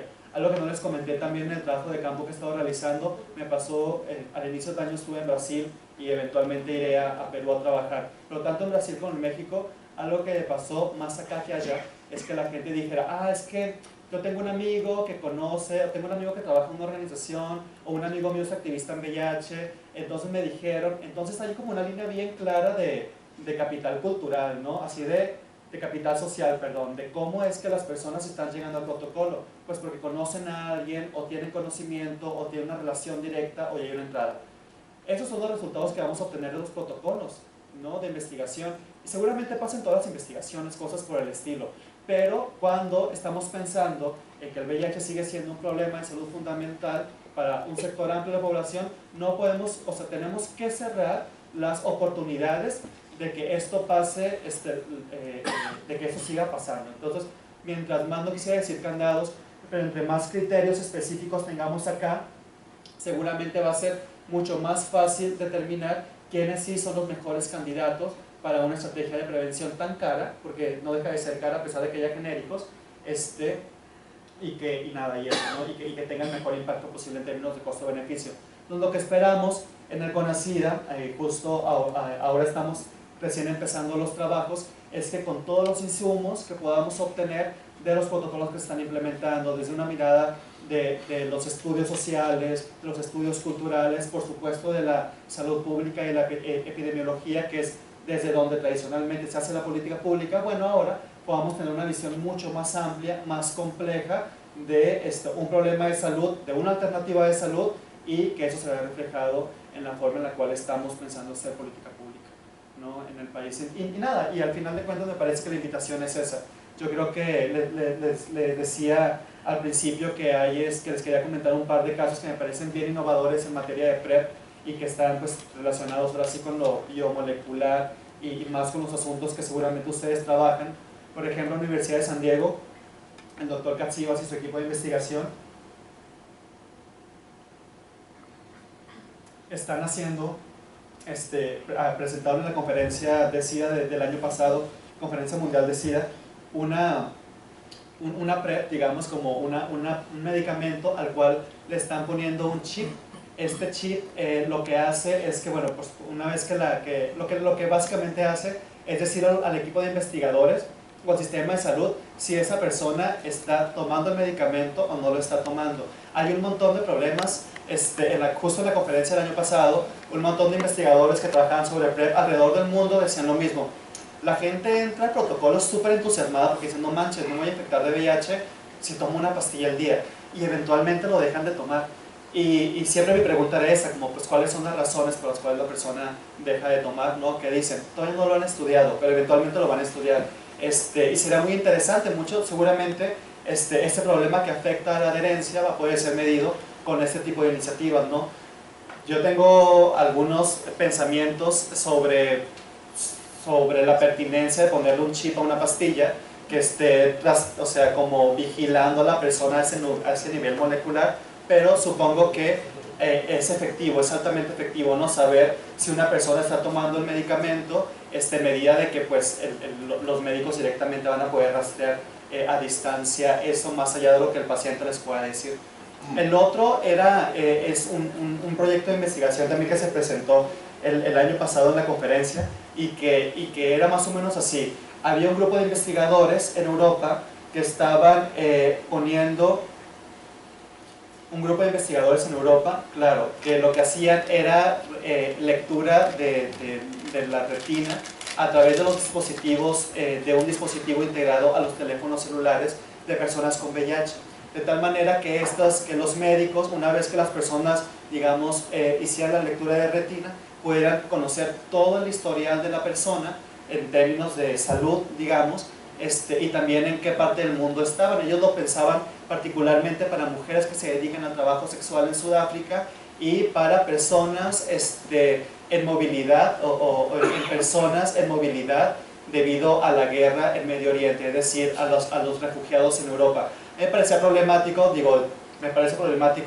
recuerdo que una periodista pues justo hacía la pregunta, ¿no?, de qué tanto, o sea, puede ser contraproducente, por ejemplo, si alguien más puede acceder a este dispositivo, de un refugiado, digamos, ¿no? Hace la lectura del estado de salud de esta persona y obtiene la información, o sea, como pareciera que en teoría parece muy favorable poder tener todos los datos de salud de la persona, pero que pudiera tener también otros riesgos. Entonces me parece que, nuevamente, cuando pensamos en investigación, ¿cómo estamos pensando en investigación? Sí, que sea altamente novedosa, innovadora, científicamente avanzada, o sea, súper avanzada, pero como eso puede poner en riesgo también la calidad de vida o la vida misma de la gente, ¿no? Sobre todo en contextos tan particulares o tan vulnerables como ellos lo pusieron, personas que buscaban refugio en Europa, o mujeres trabajadoras sexuales en África, ¿no? Entonces, nada, esos dos ejemplos. Y solamente como para decir, ¿no?, como para cerrar, reitero como la importancia, yo creo que cada vez que hagamos o que se plantee un proyecto de investigación, necesariamente deberíamos de generar este vínculo, ¿no? Pensar cómo desde el inicio el proyecto de investigación no solamente es seductor en tanto a nosotros nos parece que es interesante a partir de nuestros intereses o preocupaciones personales, sino cómo eso va a tener un impacto, un beneficio verdaderamente tangible, materializable, pues en la comunidad con la que trabajamos, ¿no? Yo no sé si todas las investigaciones, supongo que sí, en lo que hacen en estos centros de investigación tan tan especializados pueden contemplar estos elementos, digamos, de trabajar a lo mejor directamente con las poblaciones, pero por lo menos considerar si lo que se está produciendo como producción científica, si el conocimiento científico va a impactar de la mejor manera posible a esas poblaciones, y por lo menos preguntarles qué piensan sobre eso que se les está ofreciendo, ¿no? Me parece que hay una forma súper rígida de hacer investigación, cortada todavía por la disciplina, y muchas apuestas de quienes se atreven a pensar desde la transdisciplina, pues lo que hacen es eso, ¿no? Como tratar de derribar las barreras disciplinares, del desbordamiento de los límites disciplinares, pues para poder pensar otras formas que sean mucho más efectivas, sobre todo para los contextos problemáticos a los cuales nos enfrentamos a la actualidad. Hacer sociología o medicina o ingeniería ahora seguramente no es igual que hace 50 años o que hace 100 años, ¿no? Y eso implica que los retos, en tanto más complejos, las soluciones tienen que ser más complejas, y es súper difícil que una sola disciplina pueda abordar la complejidad, ¿no? Como en este caso, por ejemplo, de VIH. Yo no recuerdo haber participado en un solo encuentro, en un solo congreso o presentación o diseño de política pública sobre VIH en la cual no hubiera diferentes disciplinas, ¿no? Yo creo que ya por lo menos en lo que a mí me compete, ya no hay un solo ámbito de la producción de conocimiento que quede exclusivamente aterrizado en un grupo de especialistas. Al contrario, me parece que eso está mal visto ahora en VIH, y lo que se busca justamente, como es siempre, estar implicando a más gente, que la gente conozca, y como ustedes vieron en los textos que les di para que les dieran ahí una ojeada, pues que entre mayor se involucre la gente, la gente afectada por la epidemia en la producción del conocimiento, sabemos que va a ser mucho más efectivo. Lo sabemos no porque nos lo imaginamos, sino porque verdaderamente lo sabemos. Cuando la gente se involucra en estos procesos de investigación, de generar nuevas alternativas de prevención, nuevos modelos de atención para el VIH, cómo hacemos que la gente se integre al continuo de atención en los sistemas de salud, va a ser mucho más efectivo, ¿no? Y eso no implica que la gente tiene que ser conocedora. Hay personas con VIH que participan al mismo nivel de política pública, en el CONACYDA, que lo hace quien ahorita está proponiendo los nuevos modelos de atención en la guía de tratamiento antirretroviral de los institutos de investigación más importantes de salud en el país, ¿no? Y están exactamente al mismo nivel, y un conocimiento no invalida al otro y mucho menos lo descalifica, al contrario. Me parece que cada vez hay más apertura de reiterar, pues que eso más bien va a fortalecer los procesos de investigación que se están generando. Y pues por mi parte sería todo. Muchas gracias. Muchas gracias, Miguel. Se abre la sesión para las preguntas, si bien ya hicieron varias en el camino. Sí, Adi. Primero que nada, felicitarte, me parece una plática muy interesante. Nos has dado información, bueno, en mi caso que yo no conocía sobre el PrEP, lo que implica, pero sí surgen muchas cosas. Primero que nada, me interesaría que nos dieras más información sobre qué se podría hacer a nivel de estas instituciones. Estamos como muy encerrados en lo que hacemos, en las particularidades que estudiamos, y que perdemos un poco del contexto social y cultural que nos envuelve. No necesariamente es porque conozcamos a una persona con VIH o seamos nosotros de alguna manera implicados en esta problemática, pero sí es un problema social y cultural. O sea, ¿qué podríamos hacer para involucrarnos un poco más? ¿Qué tipo de sociedades no sé, organizaciones existen para que instituciones como las nuestras nos veamos más involucrados en este tipo de acciones y problemas nacionales que tenemos? ¿Cómo poder contribuir? Me parece algo muy importante hacer un poco más de conciencia social de todos los sectores de la población, porque te digo, eventualmente nos vamos a ver repercutidos por este tipo de problemática. Entonces, ¿qué podríamos hacer? Esa sería más que nada mi cuestionamiento, y bueno, y felicitarte. Gracias. Pues en el caso de VIH, pero yo creo que en cualquier otro ámbito de social o de salud, etcétera, es bien importante la participación de este tipo de centros. Primero, yo creo que entender que la investigación que se haga o que se realice, que se haga, puede tener impacto más allá del ámbito académico.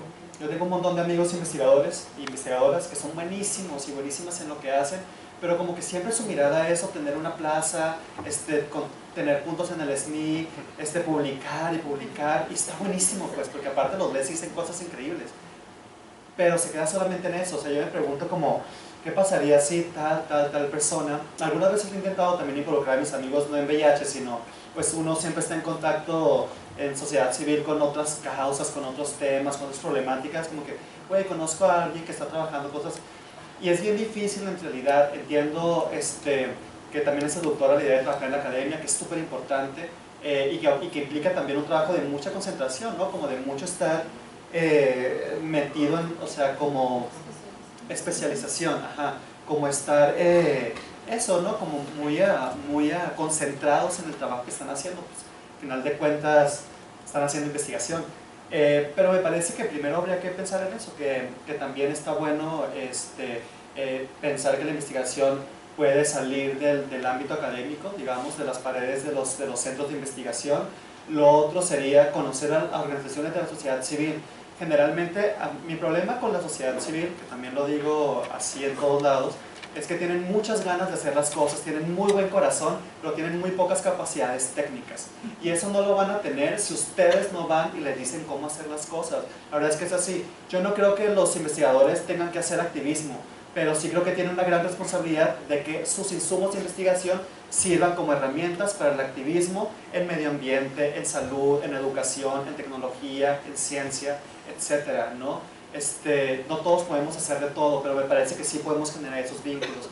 Las organizaciones de la sociedad civil, la verdad es que la mayoría hacen trabajo genuinamente comprometido, responsable, tienen ganas de hacer las cosas mejor.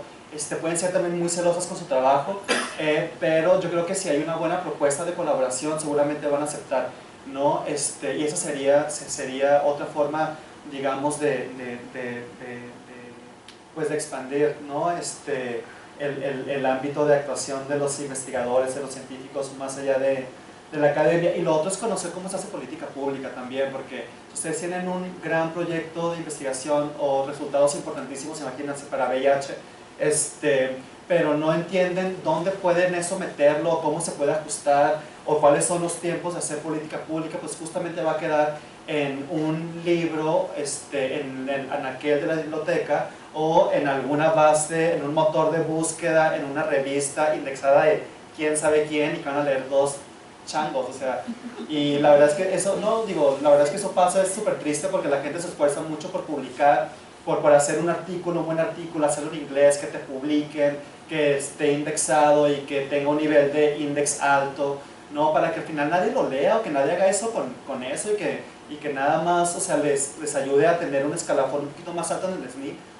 No sé, mi directora de tesis, por ejemplo, ella no es miembro del SNI, y la verdad es que lo hace justamente por eso, como una postura política, y no creo que todos aquí deberían de escapar del SNI, pero me parece que no debería ser la única mirada, pues no como producir para el SNI, para generar puntos, sino pues para hacer cambios socialmente responsables. Entonces eso implica conocer la política pública también, cuáles son los tiempos, los momentos. Si ustedes no lo saben, seguro las organizaciones van a saber cómo hacerlas.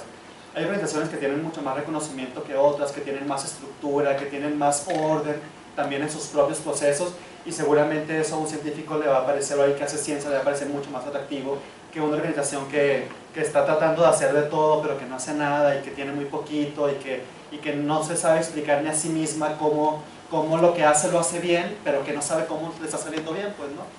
Porque esas son experiencias también, experiencias ganadas, ¿no? Algo que también me parece que es bien importante, tal vez aplica un poco más para quienes hacen ciencias sociales, es que le ayuden a las organizaciones a sistematizar su trabajo, porque hacen mucho trabajo muy valioso, pero justamente pasa eso. No saben, no hay registro de cómo lo hicieron y qué es lo que está funcionando. Saben que algo de eso funciona, pero no saben qué, porque no tienen procesos de sistematización, no tienen sistemas de monitoreo y de evaluación, y me parece que en esa investigación puede que tenga elementos para hacerlo, ¿no? Para hacer mediciones, por ejemplo, también estadística. Digo, yo no soy amante de las estadísticas, pero reconozco que en este mundo es fundamental, o sea, por lo menos para las cosas que yo hago, es fundamental contar con datos duros, que a final de cuentas es lo que va a impactar también en quien toma decisiones, que pues también en este país tampoco es que tengan mucha capacidad, pero si le dices, güey, lo que vas a invertir acá va a implicar que tanto porcentaje de personas o va a ser efectivo porque, ¿no? Y tenemos la posibilidad de traducir ese trabajo, digamos, cualitativo, de campo, de intervención, ya en mediciones mucho más estrictas, por supuesto que va a ayudar a los tomadores de decisión a eso, a tomar mejores decisiones cuando hacen política pública, ¿no? Entonces me parece que esas podrían ser algunas de las vías, de las formas.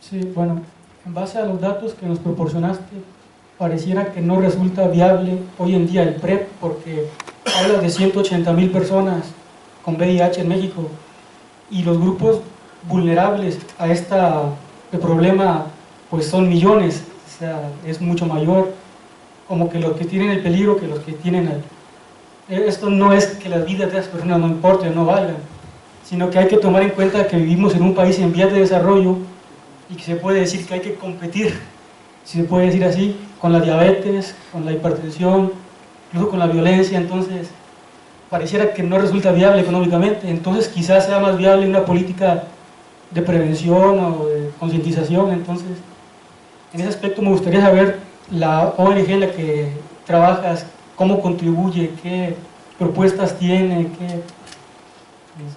En fin, gracias. Está bien.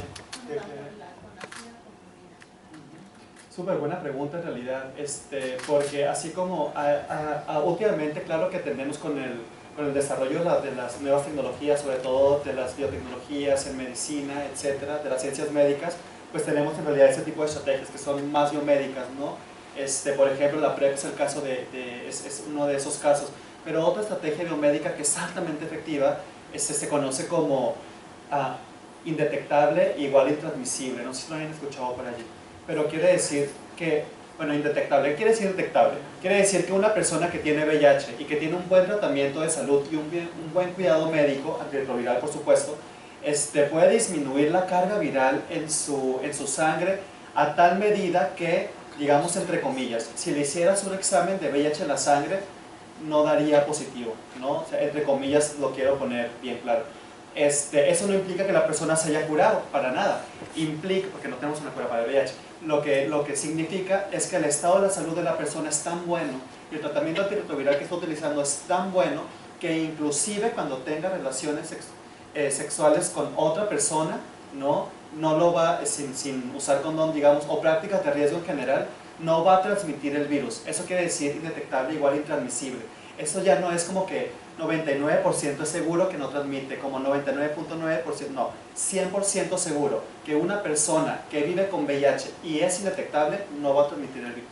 Entonces, algo que sí le podemos apostar, o sea, a medida de lo que tú preguntas, y que es uno también de mis cuestionamientos, es, o sea, buenísimo la PrEP, buenísimo para Australia y para Canadá, que tienen sistemas de salud fuertes, economías fuertes, ¿sabes? Que tienen más acceso. Pero países como los nuestros, donde tenemos sistemas de salud tan deficientes, a lo mejor creo que algo que podríamos hacer es apostarle dar un buen tratamiento antirretroviral a todas las personas con VIH. Si sabemos que quien tiene VIH y es indetectable, no transmite el virus, pues hay que darles un buen tratamiento a todas las personas con VIH, ¿no? Y hay que tener una mucha mejor vigilancia allí.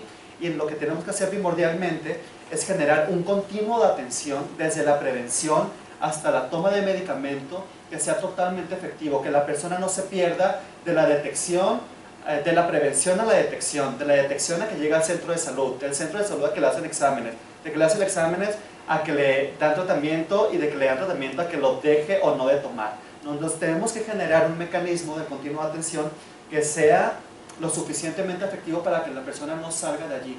¿Por qué? Pues justamente porque sabemos que esta persona no va a transmitir el virus. No, yo creo que eso es, en costo-beneficio, creo que es mucho más efectivo que la PrEP, ¿no? Y lo otro es que yo sí diría, digo, quienes hacemos más trabajo desde las ciencias sociales o los estudios culturales, algo que decimos es que si hay vidas que pareciera que nuestros sistemas sociales, económicos y políticos, si hay vidas que importan más que otras, por supuesto que sí, ¿no? Cuando escuchas, por ejemplo, un movimiento como Black Lives Matter, quiere decir que, o sea, se está posicionando que las personas negras en Estados Unidos tienen menos acceso a sistemas de salud, que se infectan mucho más de VIH, que tienen menos oportunidades de trabajo, que entran en menos universidades, que tienen menos acceso a educación en general, que tienen menos derechos sociales garantizados como techo, condiciones de vivienda dignas, alimento, seguridad, educación, salud, etcétera, ¿no? Que el resto de la población, digamos que los blancos por lo menos, ¿no? Entonces eso quiere decir que si hay un diferencial a partir de la raza, y acá es exactamente lo mismo, seguramente hay un diferencial a partir del estatus de VIH de la persona, ¿no? Y esto no se dice en términos digamos, de reiterar que hay vidas que importan más que otras, sino más bien como en términos de un cuestionamiento, ¿no? ¿Por qué estamos pensando en invertir dinero en tratamiento antirretroviral para una persona que no tiene VIH, si tenemos personas con VIH que se nos siguen muriendo, justamente porque no tienen ese tratamiento, ¿no? Entonces es una perspectiva, o sea, como un cuestionamiento ético que sí nos tiene que atravesar, pues, ¿no? Y que yo creo que muchas veces cuando planteamos esto decimos, lo importante es que la gente no se infecte. Mira, yo creo que lo importante es que la gente no se infecte de VIH, pero si el costo va a ser que en un país donde que estamos así de presupuesto y con la austeridad vamos a estar así y todavía no tenemos garantizado tratamiento para personas con VIH, sí hay que tomar decisiones más responsables, ¿no? Y eso nos compete a quienes hacemos política pública y activismo y a quienes hace ciencia, por supuesto, ¿no? También es lo que me parece muy valioso de hacer como ese recorrido justamente. Entonces, invertir la prevención, al final de cuentas la PrEP es una forma de prevención, digamos, exactamente, hay que abrir esas otras formas de prevención que también han sido muy efectivas. Una bien básica, educación integral en sexualidad para las y los más jóvenes. Niños y adolescentes tienen todo el derecho de tener acceso a educación integral de sexualidad. ¿Por qué? Porque se sabe, primero porque tienen derecho a la educación, y en segunda porque se sabe que las personas que tienen educación tardan mucho, o sea, retrasan su inicio el inicio de su vida sexual, por un lado, y por otro lado es que toman decisiones más responsables cuando inician su vida sexual, ¿no? Y por ejemplo, eso pareciera que ya es algo que sabemos que tiene que estar pasando y sin embargo no está pasando todavía. Es como este trabajo de prevención que también tenemos que estar haciendo. Sí, PrEP, sí intervenciones biomédicas de prevención, pero hay otras que son sociales, educativas, que también han resultado históricamente muy efectivas, que están comprobadas, pero que estamos dejando de lado por dar una preponderancia al aspecto medicalizante de la epidemia, ¿no? Entonces, eso podría responder. Hola, buenas tardes, Miguel, gracias. Hace unos días he leído ya un par de notas respecto a que particularmente entre la población millennial se ha dado un incremento, un repunte en los casos de infección. Mencionan entre los factores, pues principalmente que ya no hay como miedo, temor, debido a la disminución de la mortalidad del virus. Y bueno, esa es una, quería saber si hay datos reales y es cierto. Y por otro lado, en cuanto a los esquemas de tratamiento, que pues tengo entendido que hay varios, quiero saber si en México cómo están esos esquemas, si son competitivos respecto a los que se usan a nivel mundial, y en cuanto a porcientos de población que está accediendo a cierto esquema, ¿no? Porque creo que son como excluyentes, ¿no? Tomas uno u otro, y entonces si el mejor tratamiento es el que se está proporcionando a la mayor cantidad de población. Y bueno, finalmente quería mencionar que en estos días se está llevando a cabo el evento IAS 2019 en el centro Citibanamex, que termina este miércoles, me parece, por si a alguien le interesa y ahondar más en este tema, ¿no? Es una conferencia, ciclos de conferencia científica en relación a este tema. Gracias. Veanlas por internet porque presencial cuesta $500 la entrada. Entonces, si no quieren pagar $500, mejor en el link. Tres preguntas. Sí, hay más casos entre las nuevas generaciones y ha habido un repunte en la incidencia del VIH. Y que tiene que ver mucho con eso, con que el impacto de la epidemia, digamos, en la representación social, ¿no? En el imaginario colectivo, es diferente al de los 80s o de los 90s, cuando el SIDA sí implicaba eso como una sentencia de muerte, ¿no?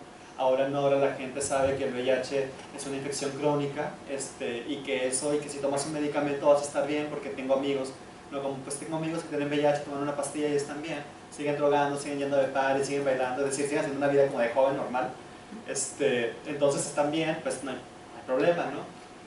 Sí hay un cambio en las dinámicas de la epidemia. Los jóvenes en este país y en el mundo son los que siguen infectándose más de VIH, ¿no? Porque tienen menos información, porque la información que tienen es incorrecta. Y por otro lado, en mi experiencia en particular, trabajando hace algunos años, fui el coordinador de la Coalición Nacional de Jóvenes por la Educación y la Salud Sexual en México. Entonces tuve mucho contacto con jóvenes en general, con jóvenes con VIH en todo el país. Y eso pasaba en realidad. Las personas jóvenes, por un lado, ha dejado de haber tantas campañas de prevención de VIH también, creámoslo o no, ha habido mucha menos inversión también en campañas publicitarias de información, de concientización, y frente a la medicalización de la epidemia, digamos, hacer más pruebas rápidas, pensar en el PrEP, pensar en intransmitible, indetectable igual intransmisible, etcétera. Se va privilegiando las estrategias biomédicas y se van dejando de lado las que son social comunitarias, y es un resultado de eso. Creo yo que podría ser un resultado de eso, ¿no?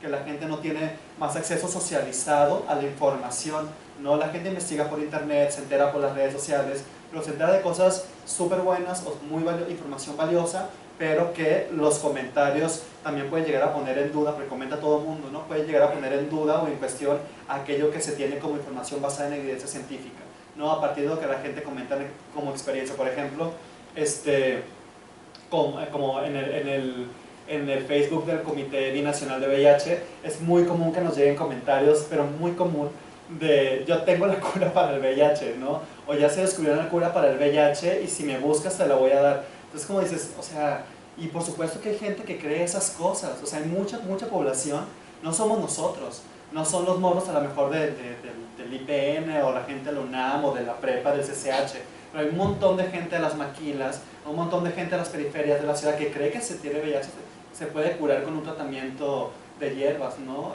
O que no tienen información. Hay gente que a mí particularmente son los casos que más me duelen, que no se sienten en riesgo de infectarse por VIH. Es tan poca la información que tienen que dicen, sí, yo tengo relaciones sin condón con un vato que no conozco, pero pues como que eso a mí no me va a pasar. Sabes, como que justo lo que estás haciendo es lo que más te pone en riesgo de infectarte de VIH, ¿no? Pero la gente no se siente tan cerca, digamos, de que ellos mismos puedan ser sujetos, ¿no? Susceptibles a contraer la infección. Por otro lado, también en mi experiencia, lo que me ha pasado, justo porque trabajo en esas cosas y pues la gente sabe que conozco en esas cosas, trabajo en esas cosas, me van ligando algunas veces por WhatsApp, por Facebook, etcétera, con personas que necesitan información y que no saben a dónde más dirigirlos, o que no quieren ir a los sistemas de salud u organizaciones porque no quieren que los vean, quieren que todo sea lo más anónimo posible. Entonces me buscan, y generalmente me buscan cuando tienen niveles de infección súper altos, cuando ya lo diagnosticaron con SIDA directamente, ¿no? O por ahí ha habido un par de personas que me llaman así como, y es que mi hijo ya está en el hospital y está en un hospital privado y está cobrando un montón. Entonces, si ya está en el hospital, tiene 20 CD4, tiene 4 millones de réplica viral en la sangre, dices, híjole, ¿por qué llegamos hasta aquí? ¿No? Porque un joven de 20 años está buscando ayuda, o su mamá, cuando ya está hospitalizado en fase C de infección por VIH, ¿no? Ha habido un par de chicos que me llaman también como, es que me enteré que tengo VIH porque mi novio murió de SIDA, ¿no? Es como, son morros de 20, 25 años, entonces sí está pasando y sí es bien grave, pero que tiene que ver con esas situaciones, ¿no? Que estamos invirtiendo menos en ese tipo de prevención más social, comunitaria, más educativa. Le estamos apostando más a lo biomédico, que está súper bueno, digamos, siempre hay que tender a mirar a la ciencia, y que no estamos, que los jóvenes parece que no se sienten como tan susceptibles de que el VIH pueda o sea, que puedan ser sujetos de infección, digamos, ¿no? Por poner esos términos. Lo otro era que sí, en México hay un montón de tratamientos, de esquemas de tratamiento antirretroviral, muchísimos, y justamente en la última sesión de consejo, que fue el 13 de mayo, si mal no recuerdo, justamente votamos para reducir el número de esquemas. El grupo de investigadores que desde el Comité de Atención Integral coordinan las mesas de trabajo de la guía de manejo antirretroviral para personas adultas y pacientes psiquiátricos, hicieron las modificaciones pertinentes o las propusieron y las votamos para que tuviéramos menos esquemas y fueran esquemas mucho más efectivos. Entonces, a partir de esta guía que ya está publicada en el Diario Oficial de la Federación, tú vas a poder encontrar que ya no tenemos 21 esquemas, tenemos 8 que son mucho más efectivos y que estos en efecto están llegando a la gente, están llegando a, o es el primer esquema, es el esquema de entrada, naif se llama, para las personas, digamos, ¿no? En ese sentido, la mayoría de las personas con VIH en este país tienen esos tratamientos que son de primera vez, que son mucho más sencillos y que son altamente efectivos. Es una combinación de 3 medicamentos. En Estados Unidos, por ejemplo, en otros países, hay combinaciones de antirretrovirales que solamente implican 2 sustancias activas y que son mejores pues porque son menos tóxicos para el organismo eventualmente, ¿no? Ahorita lo que están batallando mucho o que estamos tratando, que es un campo de investigación importante por si quieren entrarle, son las personas adultas mayores con VIH, cómo después de tener 20 años o 15 años tomando tratamiento antirretroviral empieza a haber efectos en la salud que además se suman a las enfermedades tradicionales, digamos, pues de una persona de la tercera edad. O sea, hay súper poca información al respecto, pero que ahorita pues tenemos, imagínense, a toda la generación de finales de los 80s, de los 90s y del 2000, que afortunadamente están vivos porque ya hay tratamientos antirretrovirales, pero que ya están cumpliendo 50, 60 y 70 años, ¿no? Entonces hay una interacción entre el medicamento, lo que ha generado el medicamento y las enfermedades de la tercera edad, ¿no? Que están haciendo ahí un terreno difícil como de atender en materia de salud. Esas 2 preguntas, y la otra era pues la IAS, sí, vayan a la IAS. Yo estuve ayer. Muy bien. ¿Sí? Iván. Hola Miguel, muchas gracias por tu exposición. Mi nombre es Iván y me gustaría hacerte 2 comentarios. Yo veo todos los obstáculos que tú comentas, lo veo trasladado a nosotros, que nosotros somos estudiantes también doctoral, estamos haciendo una tesis también. Y por un lado, por ejemplo, yo veo que esto, pues, el PrEP es un tratamiento pues, muy efectivo, eso ya lo sabemos, ¿no? Pero también, por ejemplo, en la obesidad se da que el bypass gástrico es algo muy efectivo para la obesidad, ¿no? Pero pues desafortunadamente en México no, por el contexto que tenemos, pues no lo podemos poner en el liste para que toda la gente que es obesa, que es muchísimo en México, pues vaya, ¿no? Entonces es como cruel, pero pues también tiene como un sustento, ¿no? Y por otro lado, por ejemplo, en el lado de la tesis, por ejemplo, yo veo que muchas veces es bien complicado pasar del diagnóstico a una solución. Que aquí nos hace mucho hincapié de que, pues, bueno, está bien, detectaste que hay esto, diagnosticaste que hay este problema, pero ¿cómo vas? Por ejemplo, tú mencionabas que las AC, por ejemplo, a veces no van y buscan directamente a esas personas, ¿no? Pero siento que no es algo trivial, para empezar con el dinero, no el presupuesto. Que yo creo que nosotros, todas las tesis que estamos aquí, al menos en el DCTS, podríamos concluir con una sola premisa de que necesitamos más dinero en I+D. Pero es algo que sabemos que no va a pasar en el corto plazo, entonces tenemos que hacer otro tipo de conclusiones.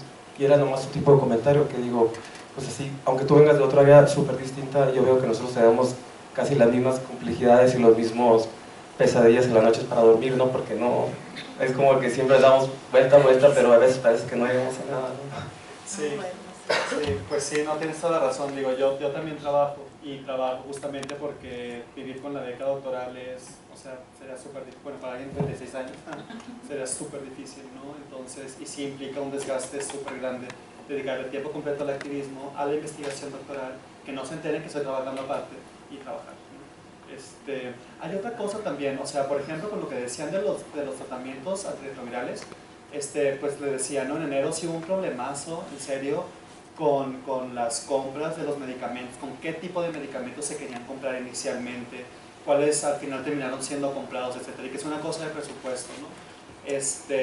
Pero la verdad es que la experiencia que nos ha enseñado el activismo es que si vamos a Reforma 100 activistas, si cerramos Reforma 4 horas, el gobierno nos va a voltear a ver y nos va a hacer caso, ¿no? Entonces yo no creo que todos los investigadores deberían de salir a Reforma a cerrarla 4 horas, pero podría ser una idea, o sea, meter presión para el presupuesto.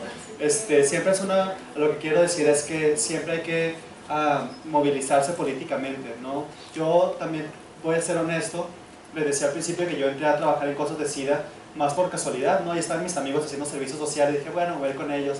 Entonces entré a la organización y me empecé a involucrar, pero la verdad es que yo desde muy joven empecé a involucrarme en organizaciones, dejé mucho tiempo en la academia y después volví a la academia, ¿no? O sea, tampoco es como que yo sea un académico, digamos, ¿no? Como volví al ámbito, en todo caso como para fortalecer lo que a mí me interesaba, decir, chida tu investigación epidemiológica y de salud pública para VIH, pero no es suficiente, voy a estudiar estudios culturales porque me parece que hay un montón de insumos que a partir de mi experiencia como activista puedo sumar, ¿no? Desde la investigación para no contrarrestar y generar una visión alternativa, pero por lo menos complementaria de la investigación hegemónica en VIH en este país, ¿no? Lo digo desde mi lado, pero habemos muchos que en algún momento hicimos ese clic.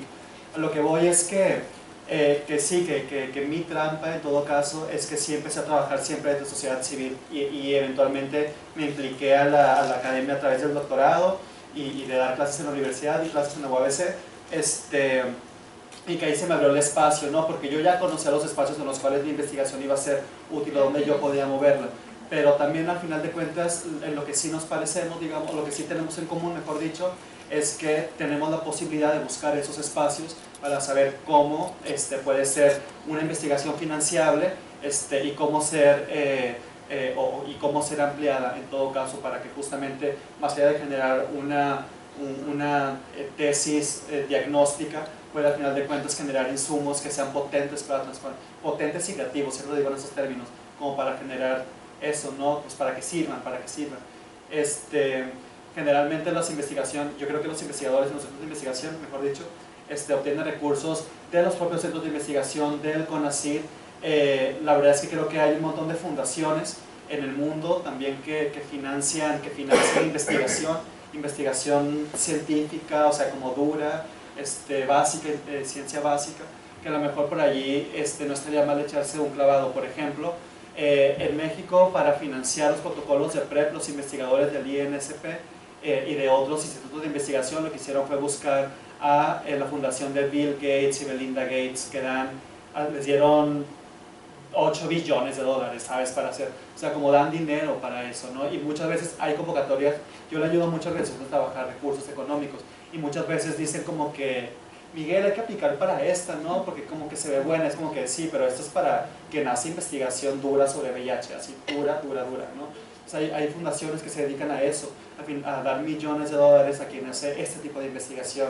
A mí se me ocurren esas como Open Society, MacArthur, no sé si Soros por ahí seguramente, la Fundación Ford, es decir, hay espacios, no sé si también siempre hay un conflicto ético con quién te está financiando y para qué, pero pues eso también lo tendrá que determinar quien busque esos fondos y si vale la pena poner una balanza, que hagas investigación con esos fondos en medida de qué es el impacto que vas a generar. Entonces, a lo mejor, pues sí, es un problema siempre lo económico, el dinero, para todos. Pero pues a lo mejor hay otras vías para llegar.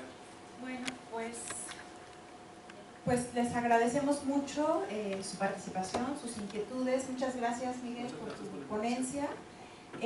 Antes de entregarle a Miguel su reconocimiento, le pediría al doctor Miguel Ángel Pérez Angón que por favor se lo entregue en su calidad de coordinador académico de este programa, ya que fue designado por el director general de aquí del CINVESTAT como nuevo coordinador académico del programa.